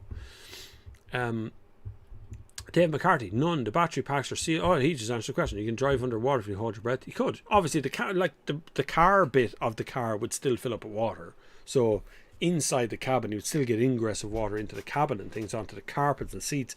But that would happen in any car. Happens with trucks, cars, everything. But as for the motor and the drive shafts or anything else is inside, it's just nothing. It's all totally sealed. Graham Cullen, charging. I remember one of our wonderful politicians here. I can't remember who it was. Got up in the Dáil and said that you couldn't drive an electric car through a flood, through a puddle. Like, he reckoned it was dangerous, and he said that using his Dáil privilege thing that they do. You know that thing they do where they just get up and talk shite until someone says stop. I've driven all the electric cars there is on the road, and I've driven them in all kinds of weather, and I've never had any problem. Nothing. I've driven even like e-golf here in heavy winter snow, and it was fine. Yeah, the range gets a bit shorter, but that's because you have the heated seats on. Graham Cullen, changing roadside. Start a road marking company now. Campaign for change. Land massive contract to change the junction markings. Retire happy. You could. could, yeah. Now, I know our motorways are built to do either. So our exits can be turned into entrances. It's not that hard on a motorway. Modern roads. Older roads, well, is there a side of the road when you're driving on a road with grass down the middle of it? Is there actually a side of the road there in the first place? Lads, I think I'm addicted to lemonade. Skellig Lad says, it's the other way I put an SCH into that. Skellig. That's Hi Bob, is it true that second-hand cars are up 10%? Yeah, 12% in the second-hand market here in Ireland. I have a 2016 Mercedes E-Class from new model. Seems to be up 2-3k in the market now. Yes, they are. They're all at the rise in price quite a bit. It's the main reason I didn't change my Seat Leon 06 was what would I change it to? I would have to spend a lot of money to change into something fairly modern. And if I didn't spend a lot of money, I was going to be buying something I didn't know. And I bought my Leon new from 2006, so I know it inside and out. So instead of spending $5,000 plus the sale of the Leon on a newer car, we put $2,000 into the Leon instead. Now, we haven't spent $2,000 on it just yet, but we'll be getting up around there. So we did a water pump, we did a timing belt, we did a full service, we did 2 rear springs, there was a couple of other bits and pieces under the bonnet needed to be fixed as well. New headlamp, new bumper, respray, 4 new tyres, did the whole lot, and the car now drives like new, really does. Sings along, lovely little thing, lovely buzz out the exhaust. And once I get it right, I'm going to get the whole thing validated as well from top to toe and put in a new set of mats and make it look really good, and then we're just going to hold on to it. That's it. Electric cars are too expensive, so I'm not doing that. And used car prices just too high, and what you buy for money is just isn't worth it anymore. Just isn't. A 2 or 3 grand car these days are, you'd have to put 500 or 1,000 euros into a 2 or 3 grand car to make them right, you know. Plus the NCT is killing everything. The NCT kills everything. Aidan McLaughlin, Honda e-driver charging at Portlaoise Plaza, and while he was charging, a Nissan Leaf began charging beside him. Only 20 minutes later, we realised when the Leaf plugged out, it cut off the Honda e-charge. Is that even possible? I thought the priority would have been going to the first car that's charging rather than... Does priority go to CC? No, I know. The Nissan Leaf would be CHAdeMO, right? And the Honda E would be CCS. But I would imagine whatever plugged in first would just get the charge. I can't imagine the person plugged in the second would get the charge. Seems odd. That seems odd. I don't know now whether that'd be true or not. But it is possible. I've been to charge points with, like I bought a Lexus who used CHAdeMO as well, to a charge point, and I plugged in thinking that if two things, the first time I did it, that if 2 things plugged into the same charge point, that it would just divide the charge down to 2 charge points. Doesn't. You get nothing until the other car is fully charged. You sit there all you like, but you get nothing in charge. There's no load balancing in most of those charge points, although the Portlaoise Plaza, Junction 14 Mayfield now has fast charge points that have 2 chargers on either side, fast on one side and kind of more standard on the other. Go to the right hand side of any charger for the fast charge. GP O'Rourke says, hi Bob, I wish Eamon Ryan would buy a new anorak and a new bike. Have you seen the state of him when he's on the telly cycling to work? He really needs to upgrade his bike with no Lycra. I don't mind the Lycra. I cycle now and I wear the old Lycra. Well, it's not Lycra anymore now. It's all kind of stretchy, weird material. Honestly, if you want to be comfortable on a bike, lads, you need a thing called a chamois. You get a pair of stretchy shorts on you that have the belt over the top. They're called bib shorts, and they have a little chamois in it that goes underneath and gets your bits protected from the saddle. And you can cycle a very long way with a chamois in your stuff. So it's very good. Too much information, I know, but Eamon Ryan needs to embrace the chamois. But at the same time, look, I'm all in for people cycling to work and doing all that sort of stuff, and that's great for him to be visible doing that. But realistically, we still don't have any legislation regarding e-scooters. We don't have any legislation as to what is an e-scooter, because I see scooters now going around a town and people have fitted a saddle to them, so they just sit on them like a bike, press the button and go. And it's very comfortable on the long range, I'm sure it is, but is that not a motorbike? They're sitting down, should that not be taxed or insured or something? They're very fast. They have speed restrictions on them. We don't know whether they're supposed to wear helmets, whether we have to wear certain gloves, whether there's an age limit, a speed limit, nothing. They've been promising this legislation for a long time, and we don't have it around bicycles either. I was out for a cycle yesterday, and I cycled at 59 kilometers an hour through the town. I'm not breaking the speed limit though, right? Because I'm a bicycle. Just think about that, right? So 59 kilometers an hour, but I can only sustain that for a minute or two. But I still, as a sprint, I'm overtaking cars. But we don't have anything around it. But yes, I do agree with you, JP O'Rourke. I think Eamon Ryan was a very bad choice as the Minister for Transport. The Minister for Transport is someone who controls a gargantuan budget, a huge budget, one of the biggest budgets, one of the biggest incomes in tax in this country comes from the transport industry. And yet, we put a Green Party member in charge of it. Anyway, Adam Quinn. Hi, Adam Quinn. Hydrogen produces 300 times the NOx when burned in the usual combustion engine, and NOx is the gas that gives ice the bad name. There you are. Now we have hydrogen. We're balls. We can't do hydrogen either.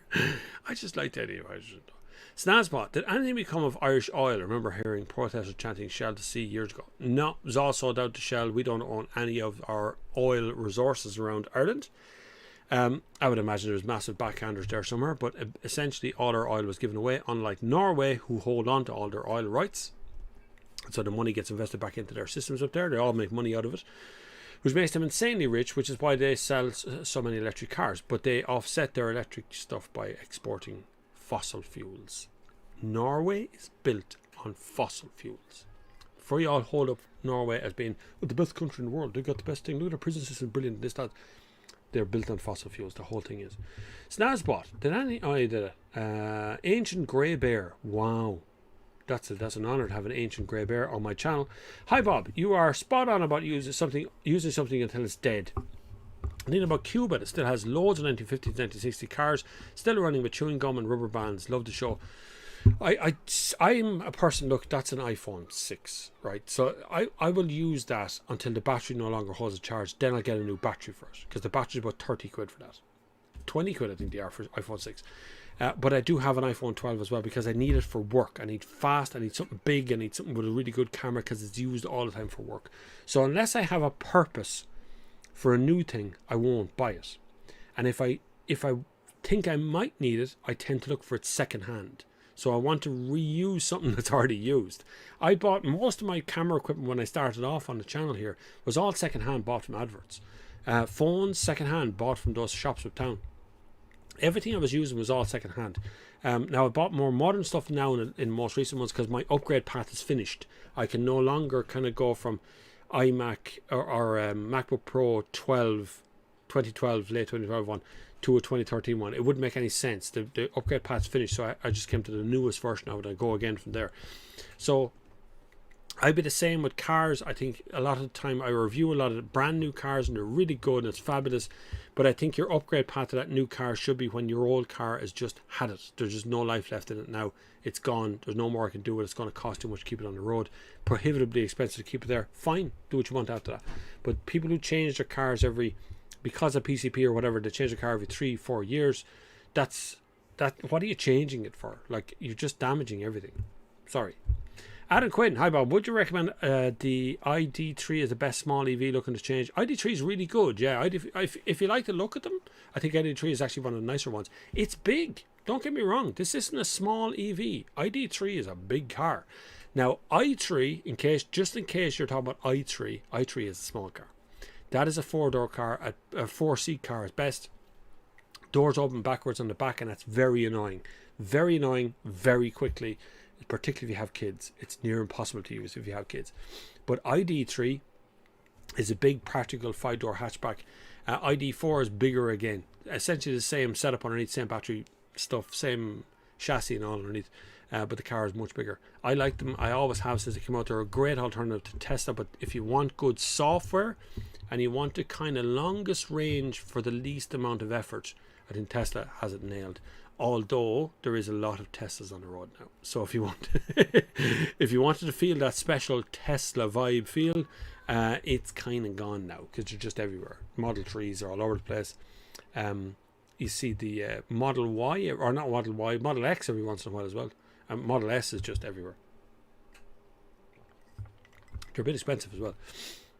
Snazbot says, I think Ireland changing to the other side of the road is post-United Ireland project. Could be. I love the way it says post, like that's a definite post. Do you know how long that's been simmering on? United Ireland thing is something, I think, a political dream. But I'm not sure that everybody's on the same page with that idea of the United Ireland. I'm not opposed nor for it. I just want to see, is there an economic purpose that we can use to have it? Would it be good for everybody? Because currently the way we behave is as if we're united anyway, apart from the monetary aspect. And of course the speed limits and things, they're all a bit different. But like a post-United Ireland idea would be great if it was one island. Then you make rules for everybody. I just can't see it being quite as clear cut as people think it is. But it'd be good to see. It'd be good to investigate it sometime. Why not get the other countries to drive on the proper side of the road? The UK driving the left from the Romans, so Europe need to revert back to our problem solved. Well, France had a side of the road picked before England picked their side of the road. France just didn't like England, so they picked different sides of the road. I don't actually know. I just know that France had roundabouts and stuff, and they had a side of the road from horse and carts. They had a particular side of the road. They were the ones who invented the whole idea of side of the road.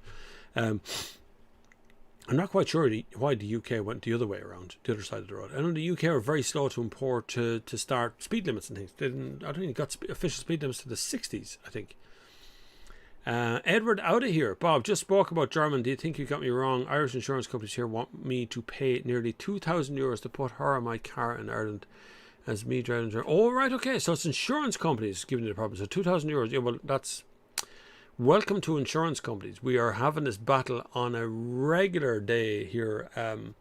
Insurance companies here seem to just throw out a number. Just fire out. Just here's €2,000. Pay €2,000. And you go, no. And they go, okay. Pay €1,900. Okay, that feels good. That's what happens, I think. It is an awful situation, isn't it? It really is. It's just terrible. Our insurance here, just particularly car insurance, just seems to be nailed all the time. It's crazy. Every time you open your mouth, it costs more money. Bobby, curse the weather, just getting thunder and lightning and it's rain to follow. Oh, well, we're not getting any rain here at all, according to my weather app. It says no rain. End of story. We have one more little look. I use 3 apps to keep up to date. I use the built-in Apple weather app. I use the Weather Channel app, which doesn't say anything there about weather. Just look at England there. Oh, yeah, look at you, London. Yeah, you're getting screwed on there, right? I don't know if you can see that. Let me look at it. Can you actually see the map there? There you are now. See, there's your little thunderstorm happening over the top of you there. It dissipates off though in the afternoon. Look, it disappears. It'll be fine. It's just hitting you right now. But it's not hitting us. We have nothing. Over here, it's clear sky.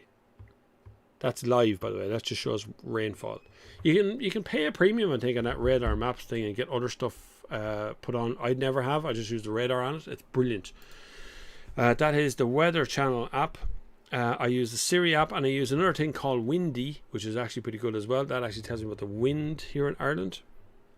Well, the wind everywhere, as you can see there, it's actually showing the wind currents.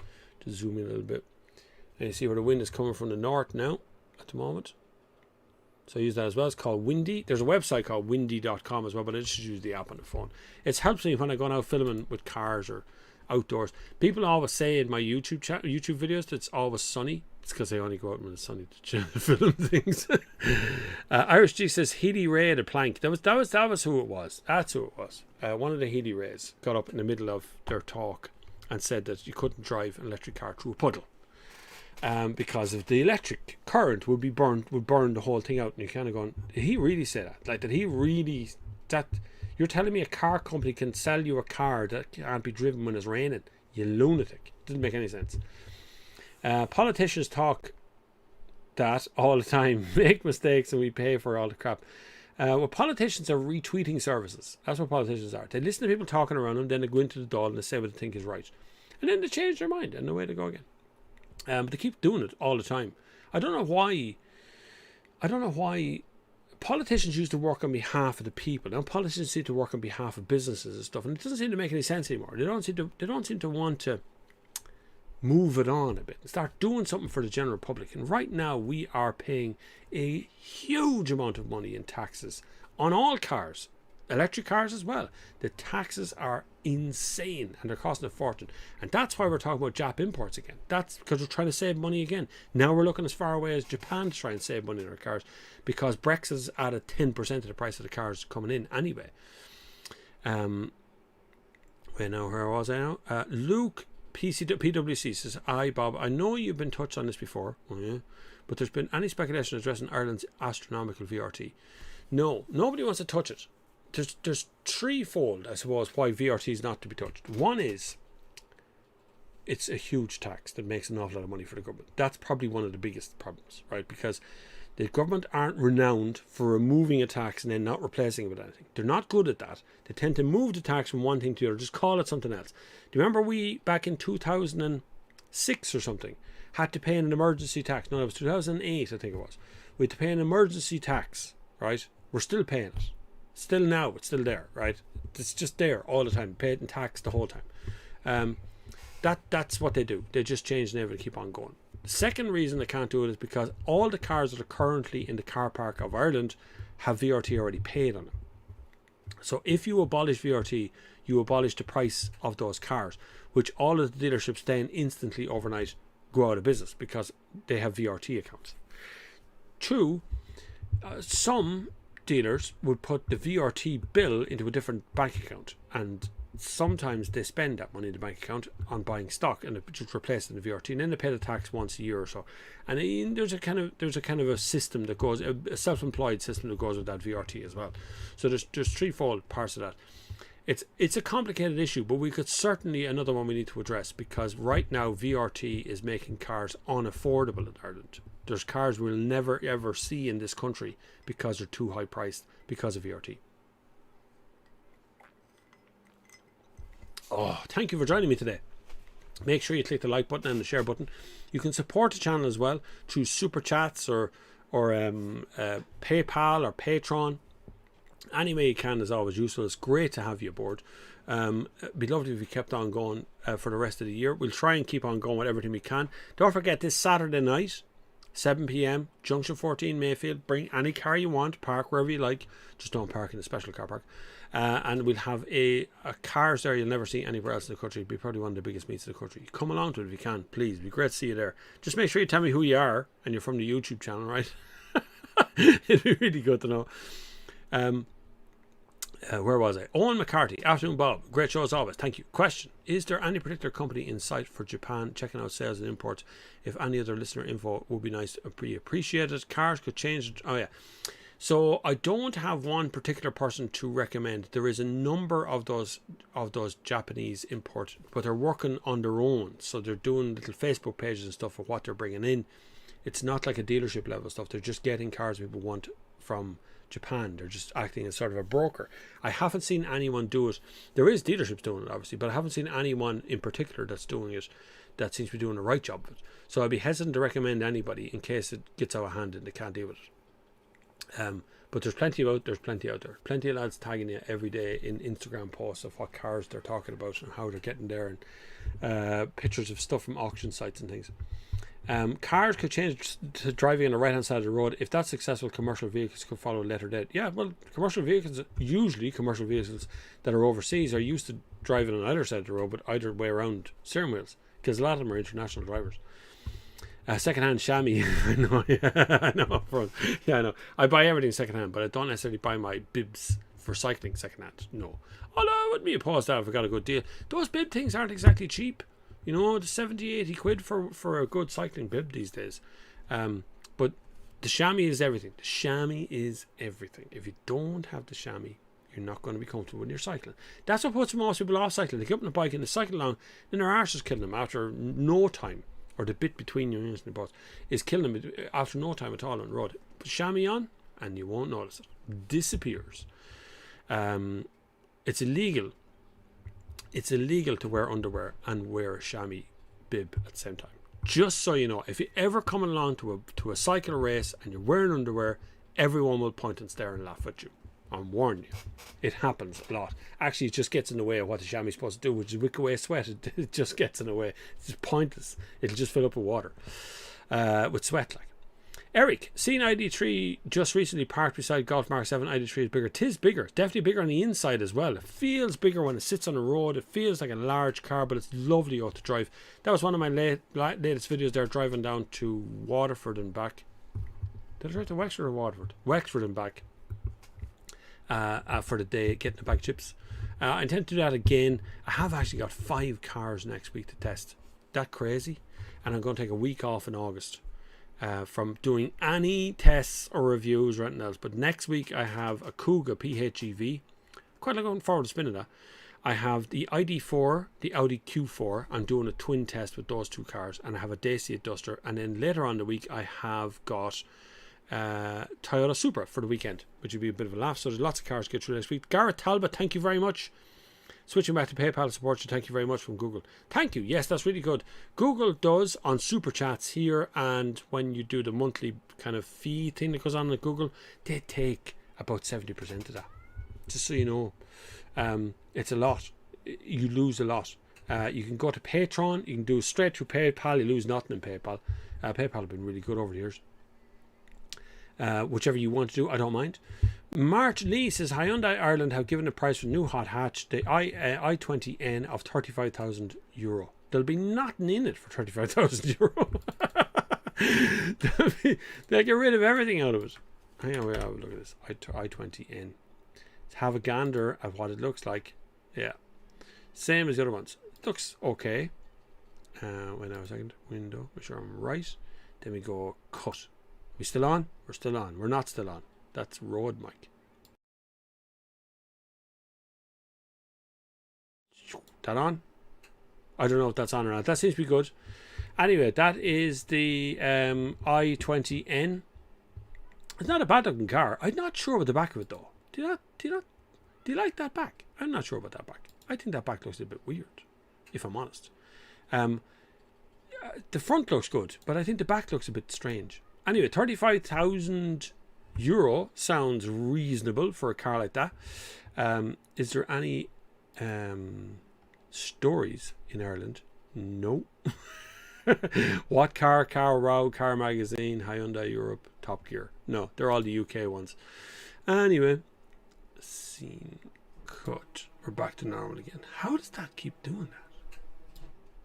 That keeps throwing in 2 mics every time I do. I have to sort it out. Too many audio sources. That's the problem there. Anyway, Hyundai Ireland, yeah, €35,000 isn't too bad for a hot hatch, in fairness. And the i40N was a good car. i30N was a good car, whichever one it was. Adam Quinn, have you seen the new Hyundai Ioniq 5? Looks very nice. I saw on your car on a car lorry. Yes, yeah, there's a few of them around. It does look well. I don't know. It's hard to say where they're going to go with that design. I think it's a little bit polarizing. I think it looks good, and in some ways, and then other ones is kind of like not sure about that whether it's good or not. Hyundai tend to do pretty. They're odd looking. If you look at some of the new range of Hyundais, there's some odd lines and cuts and things, and yet it's a hugely popular car. Like all of them are like that. They've just got some very strange sort of marks and lines and things on it, but it does look good in most of the ways.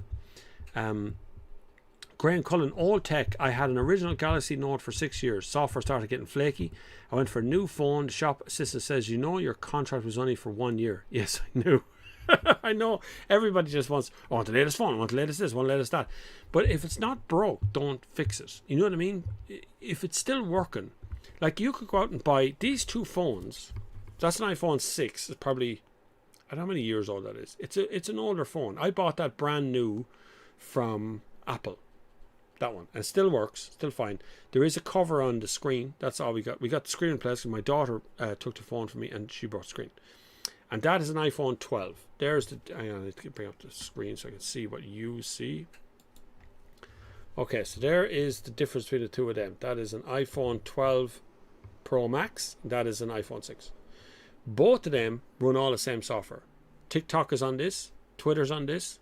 Instagram is on this. Facebook is on this. It all works. It's all fine. Everything works on it. No difference whatsoever. That's all on this phone as well. Just this does it a little bit faster. This has a better camera. That is not a good camera, and has a better battery life. Not by much, I'll be honest. It's not a huge amount. The battery's kind of wearing out in this one, but it's getting there. It's okay. But everything still works. Just works a little bit slower than the iPhone 12. But the difference between the 2 of them is that's probably worth about 100 quid. The other one's worth about 1,200 quid. There's a big difference in price. So it's just horses. Whatever you want to do from something is what you really want to do. You know, and how much time and effort you're willing to invest in that thing and how much you want to get out of it. I use this for work, like even my stickers on the back of this. This is a work phone. I use it for all the social media. I use it for everything, and I want good pictures and I want good stuff. I even use it now. Do you know your phone has a magnifying glass on it? Your iPhone has. You can magnify things like a magnifying glass, like an ordinary zooming up. So you know when you see ingredients on a packet or whatever, you can't read it. You can zoom it up on the phone. It's really good. If you're now lad like me, you need to know these. These features are very important. Catalan Rossi says, I have a 162 Nissan Leaf, 30 kilowatt. God love you. Must drive you mad, is it? I'm sorry. 46,000 kilometers on the clock. How'd you put that on? Like, it's so hard to get those. 30 kilowatt is such a restrictive little figure. I'm not slagging off your car, and it was just, I found 30 kilowatt as soon as the thing sees the motorway. It's like, no, I ain't going any further. But anyway, it's upgrade to MG ZS EV worth it. Yes, I saw the MG ZS EV comparison you did and got me thinking the range increases worth the price difference. Yes and no. If you're buying into electric car and you're buying into the cheapest brand of car, you're going to feel like you're driving a cheaper brand car. The MG ZS was actually a pretty good car. As a commuter thing, as driving up and down the town, you know, bringing the kids to school, it was okay, but the suspension was quite soft in it. The seats weren't very supportive in it, and the touchscreen needed software updates, and there's all kinds of problems. And that MG has only just got to this country as well. It's brought in by the Mitsubishi Group. Joe Duffy or someone has it. A nice little car, lovely thing. I think Renault Zoe is a nicer car to drive actually.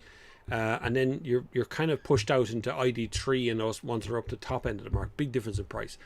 But MG ZS is value for money, but it is yellow pack. It is value for money car. It works pretty well. It all seems to work okay. I seen a TikTok the other day that I was tagged in. Some mechanic was looking at MG ZS, and it was nothing but rust underneath. So it might be worth your while looking underneath the car, see how rusty it is before you consider buying it. Just remember that one. But I thought they were okay. That was a pretty good car. My Levin isn't ready. What do you mean isn't ready? What are we doing? Oh, for Saturday. Oh no, you have to do. Levin has to be there. Sorry, just checking that microphone thing again for some reason. Why it doesn't come over there? When I do that, window capture is right. The Rode mic is right. Mic aux is right. Everything's right. Just doesn't like me today. Something wrong with it. Snazbot. If the Minister of Transport asked you to implement one policy, what would it be? Implement one policy. Yeah, but you could take huge things like abolish VRT, or you could take another huge thing like change the side of the road.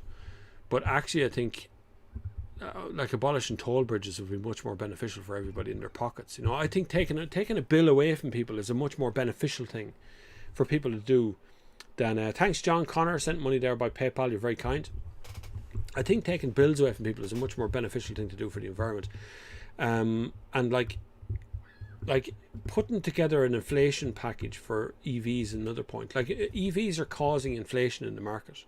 If you don't know what inflation is, okay, so to put that in context, if you're buying something today for €1 and tomorrow it's €1.10, that's inflation. That's driven the price of the product up because down the chain, the supply chain has become more expensive. So it's driving inflation in your country. Now, because it's €1.10, I go to my boss and I go, I want 10 cents more on my wages because that's gone up in price. So I want more wages. That's also inflation. Now, if you're buying a petrol powered car for 10 grand and the only electric car you can buy is 15 grand, then that's inflation. You're going to pay more for the same car, right? The man from JCP used a good example. He says average price of a Vauxhall Astra 5-door hatchback is, what did he say it was? £14,000 or something. The electric version of it, £35,000. So there's inflationary pricing that's going to happen there. So that's going to happen. I think that's something we need to address very quickly because it's already starting to happen in the market. It's already the price of stuff is starting to rise. So if you start inflation in the market, people look for more money and then we're all out of business. Like nobody can afford to pay more money wages wise. Lots of stuff isn't going to open tomorrow. Lots of pubs and clubs and restaurants and stuff won't open because they can't open because the rules aren't clear enough. And so there's loads of people that aren't going to go back to work. But yet the the pandemic unemployment payment is gradually finishing now. I believe that's coming to an end. I'm not sure when it goes away, but it's going away. So if people aren't going, what do they do? End up in a dole office.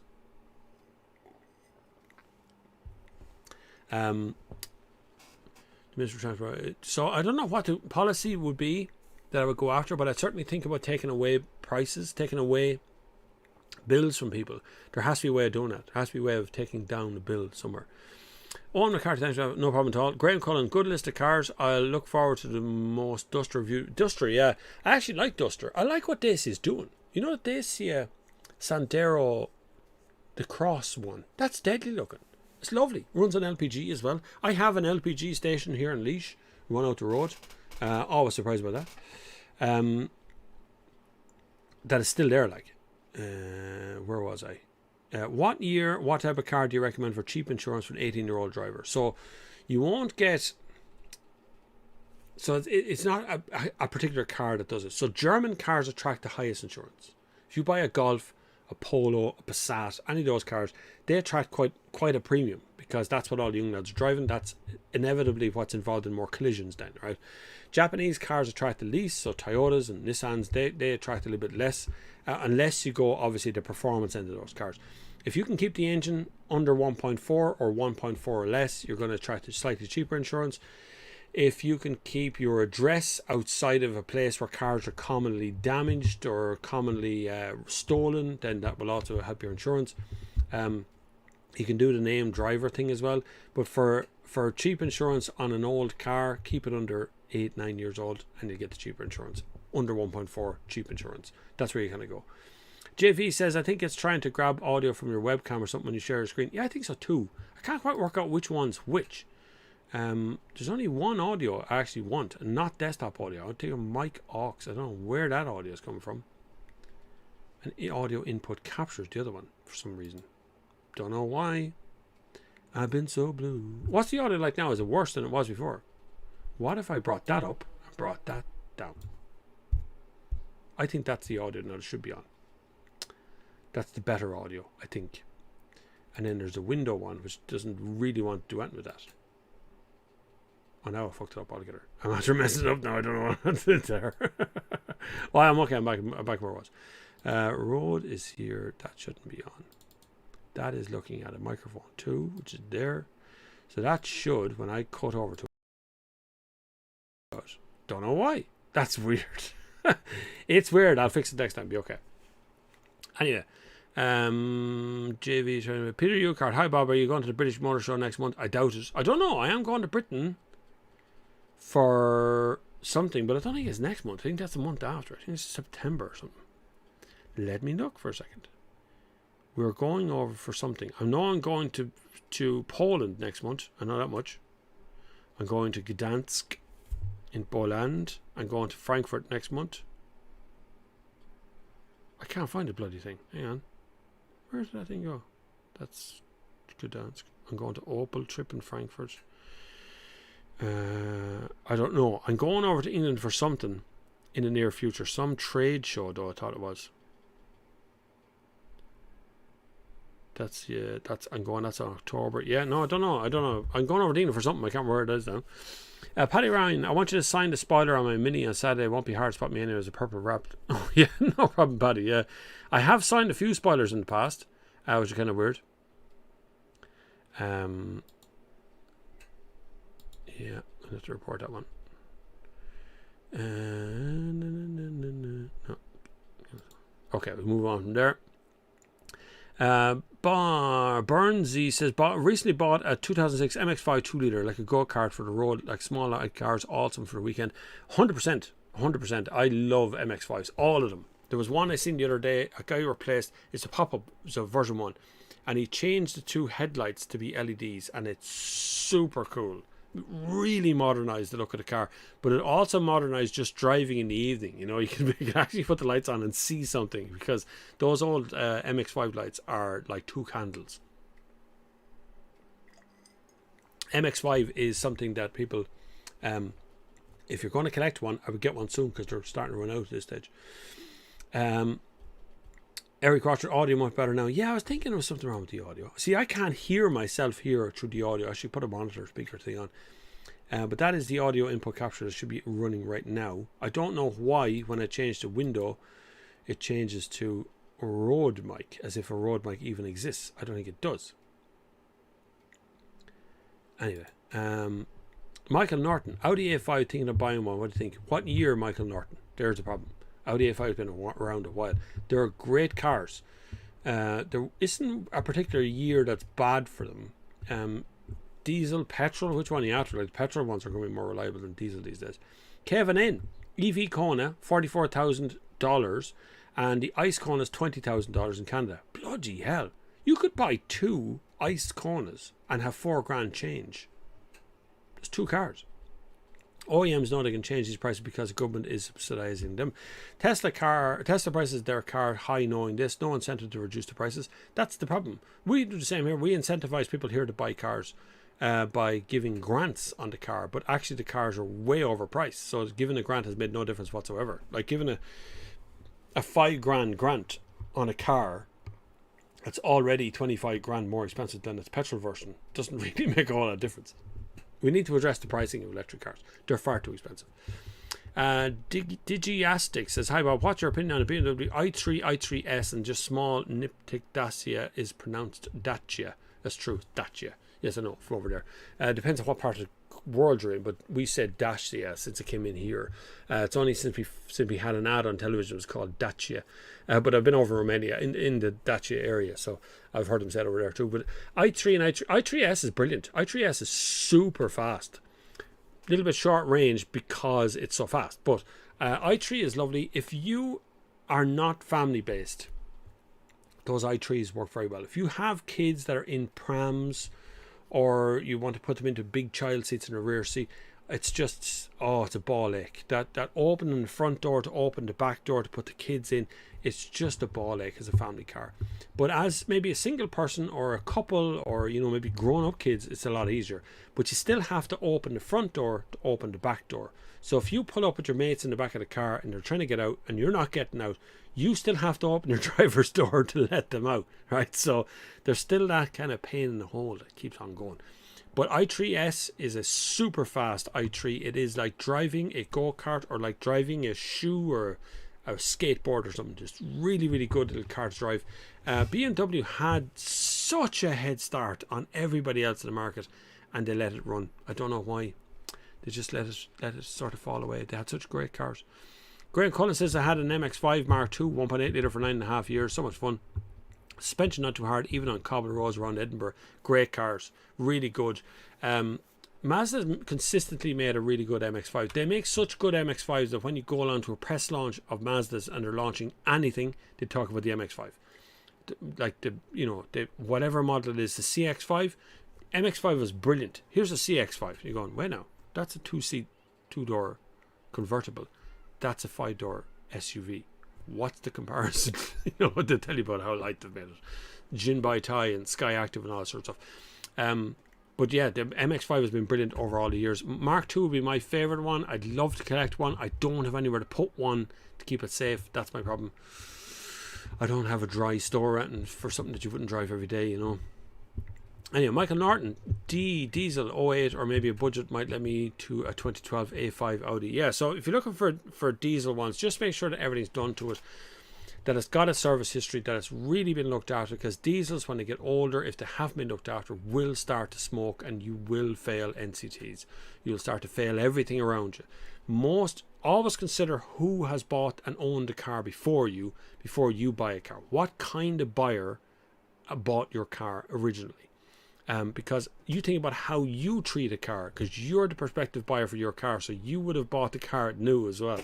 So just be aware that none of these cars can last forever, but like A5s tend to be bought by the 2-door one. I think you're talking about, but the A5s tend to be bought by single individuals who want to have something that's a bit sporty and they're going to drive it hard. So that driving it hard means it's going to have a shorter lifespan than you think. Just look at that service history. Understand that it can be changed, it can be different from over time. Be really careful what you invest in. You don't want to buy a car for, 10 grand, 15 grand and have to put 5 grand in it to make it right. That's the worst thing that can happen. End up in all kinds of trouble. But the A5 Sportback, lovely car. All the A5s have always been nice. The one with the 4 doors on it has a little bit of a tight roof on it. That's the only thing. If you have adults in the back, it'd be a bit tight back there. Nudge, nudge, wink, wink. 100% tax on new cars in Singapore, but underground system that is good. You don't really need one. That's the difference. We keep talking about these cars over here as if they're some kind of luxury. Like, think about that. As if you can survive in this country without a car. How many people in this country can actually get around everywhere they need and don't own a car, that don't live in Dublin city centre? I'm telling you. Even my Catherine's brother's husband and wife, the brother and their kids, they only got a car. I think they only started getting the cars maybe about 6 or 7 years ago. They just did their thing on buses back down in Galway. But then as soon as kids came along, it had to be a car. Because it's impossible to get kids onto a bus and prams and hanging and things and stuff flung over your shoulders. It's a pain in the hole. Cars are necessary in this country, but we tax them as if they're a luxury.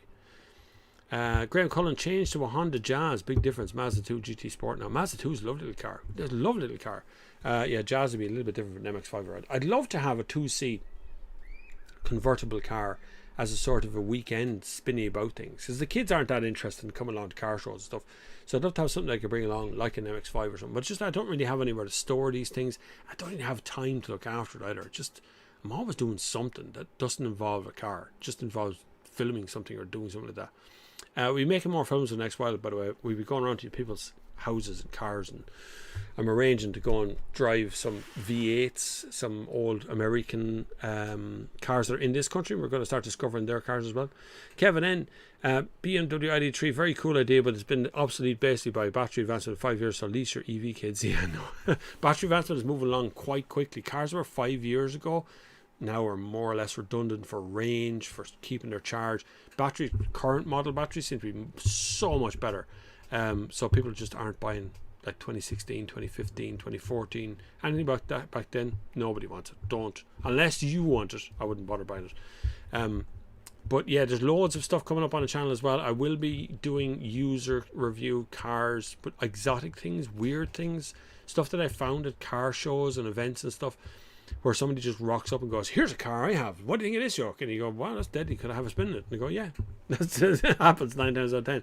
So I'm going to look. There's an American car collector in Ireland that has a big selection of cars, and I'm going to go and spin up and have a look at his stuff and film it all.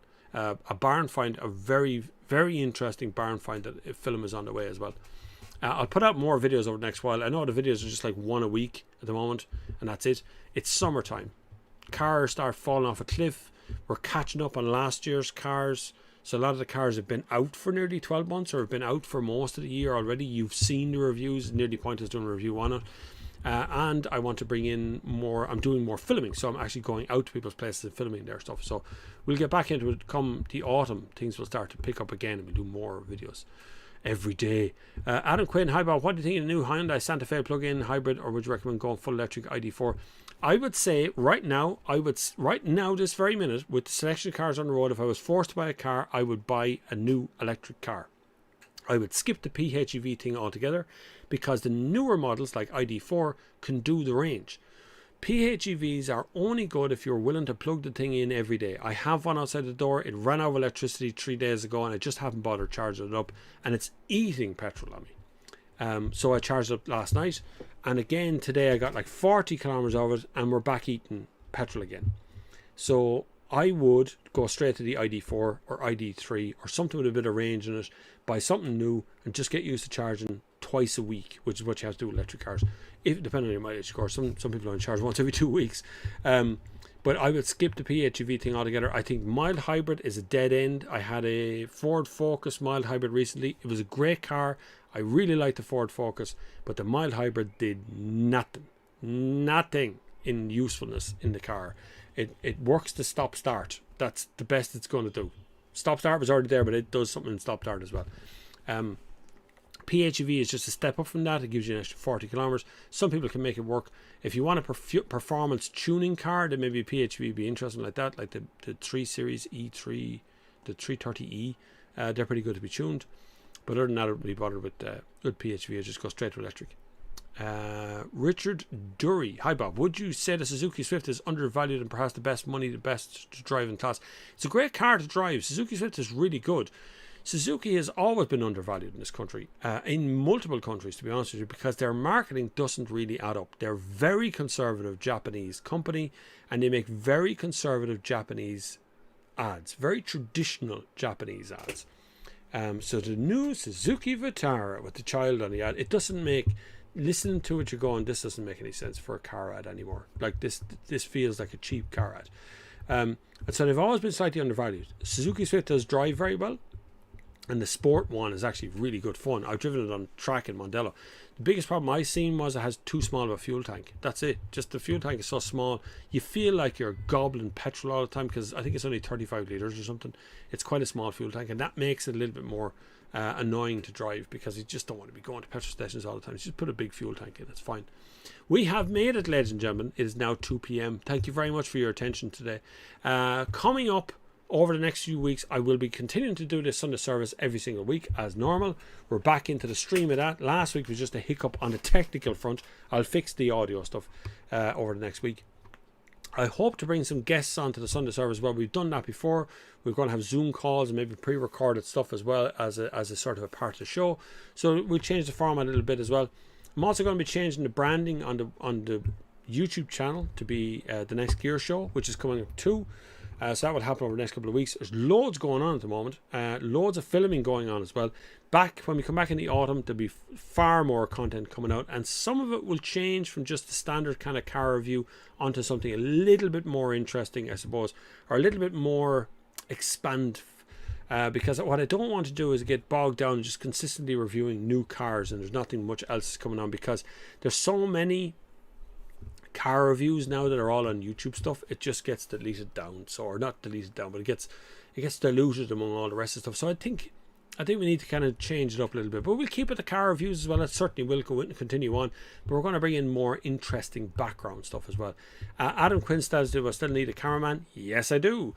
Cameramen and camera people are very hard to get at the moment, as all the professional ones are fully employed because of the shortage of TV content over the last year and a half or so. So I'm still looking for a camera person, but I'm looking for someone who can do cameras and editing being the big point. Cameras are still important, but editing is far more important, I promise you. As Eric says, mild hybrid is purely compliance for the manufacturers, and the tick box exercise of marketing does not in the real world. I like to focus, it just didn't feel like it was doing anything for me. It really didn't feel like mild hybrid was helping with the drive or nothing, just nothing. But it was a nice car. I love the gearbox now. It was a nice old yoke, just not interested in the mild hybrid part. Coming to the autumn, we're going to have all the second-hand stuff. We're going to be reviewing some of the IS200s. We're going to be reviewing Altezas. I have a Datsun 240Z lined up. I have a Datsun 350Z lined up. Nissan, sorry, not Datsun. I have some American cars out. There's tons of stuff coming up in the autumn, so stay tuned, stay subscribed, follow the channel. It's going to come back up to full strength again very soon. Just need a little week off in August. That's what I'm going to do, is have a week off in August. I hope you all see my Instagram post when I did my thing about it's cheaper to go to Portugal in August for a week than it is to go to Waterford in Ireland for a week. By a long way. It's on Instagram. It caused a huge debate. But we'll see. It's on TikTok as well. We'll see what happens there. You can find me on TikTok, on Instagram, on Facebook here and there. I don't do Facebook so much, but I am there on Facebook if you want to do it. Republic of Motors is my pet project with Jason McConnon, which that also has a Facebook page called Republic of Motors Facebook page. You can go to that too if you want to find out about car meets or whatever. If you want to come down to something, come to Junction 14 Mayfield Saturday night 7 p.m. Be there, expect the queue to get in, listen to the marshals. We've brought in marshals for this. This is all going to charity. We've raised €3,000 for Barristown, which is already in the kitty before we even start. So it's going to be a huge night. Please come along to that if you want to have a bit of a laugh, or you want to meet me at it, or Jason at it, or any of the guys that are hanging about. To be some famous faces there as well. Enjoy the rest of your Sunday. Take it easy. Don't do anything I wouldn't do, and look after yourselves. Take care until the next time. I will see you on the far side.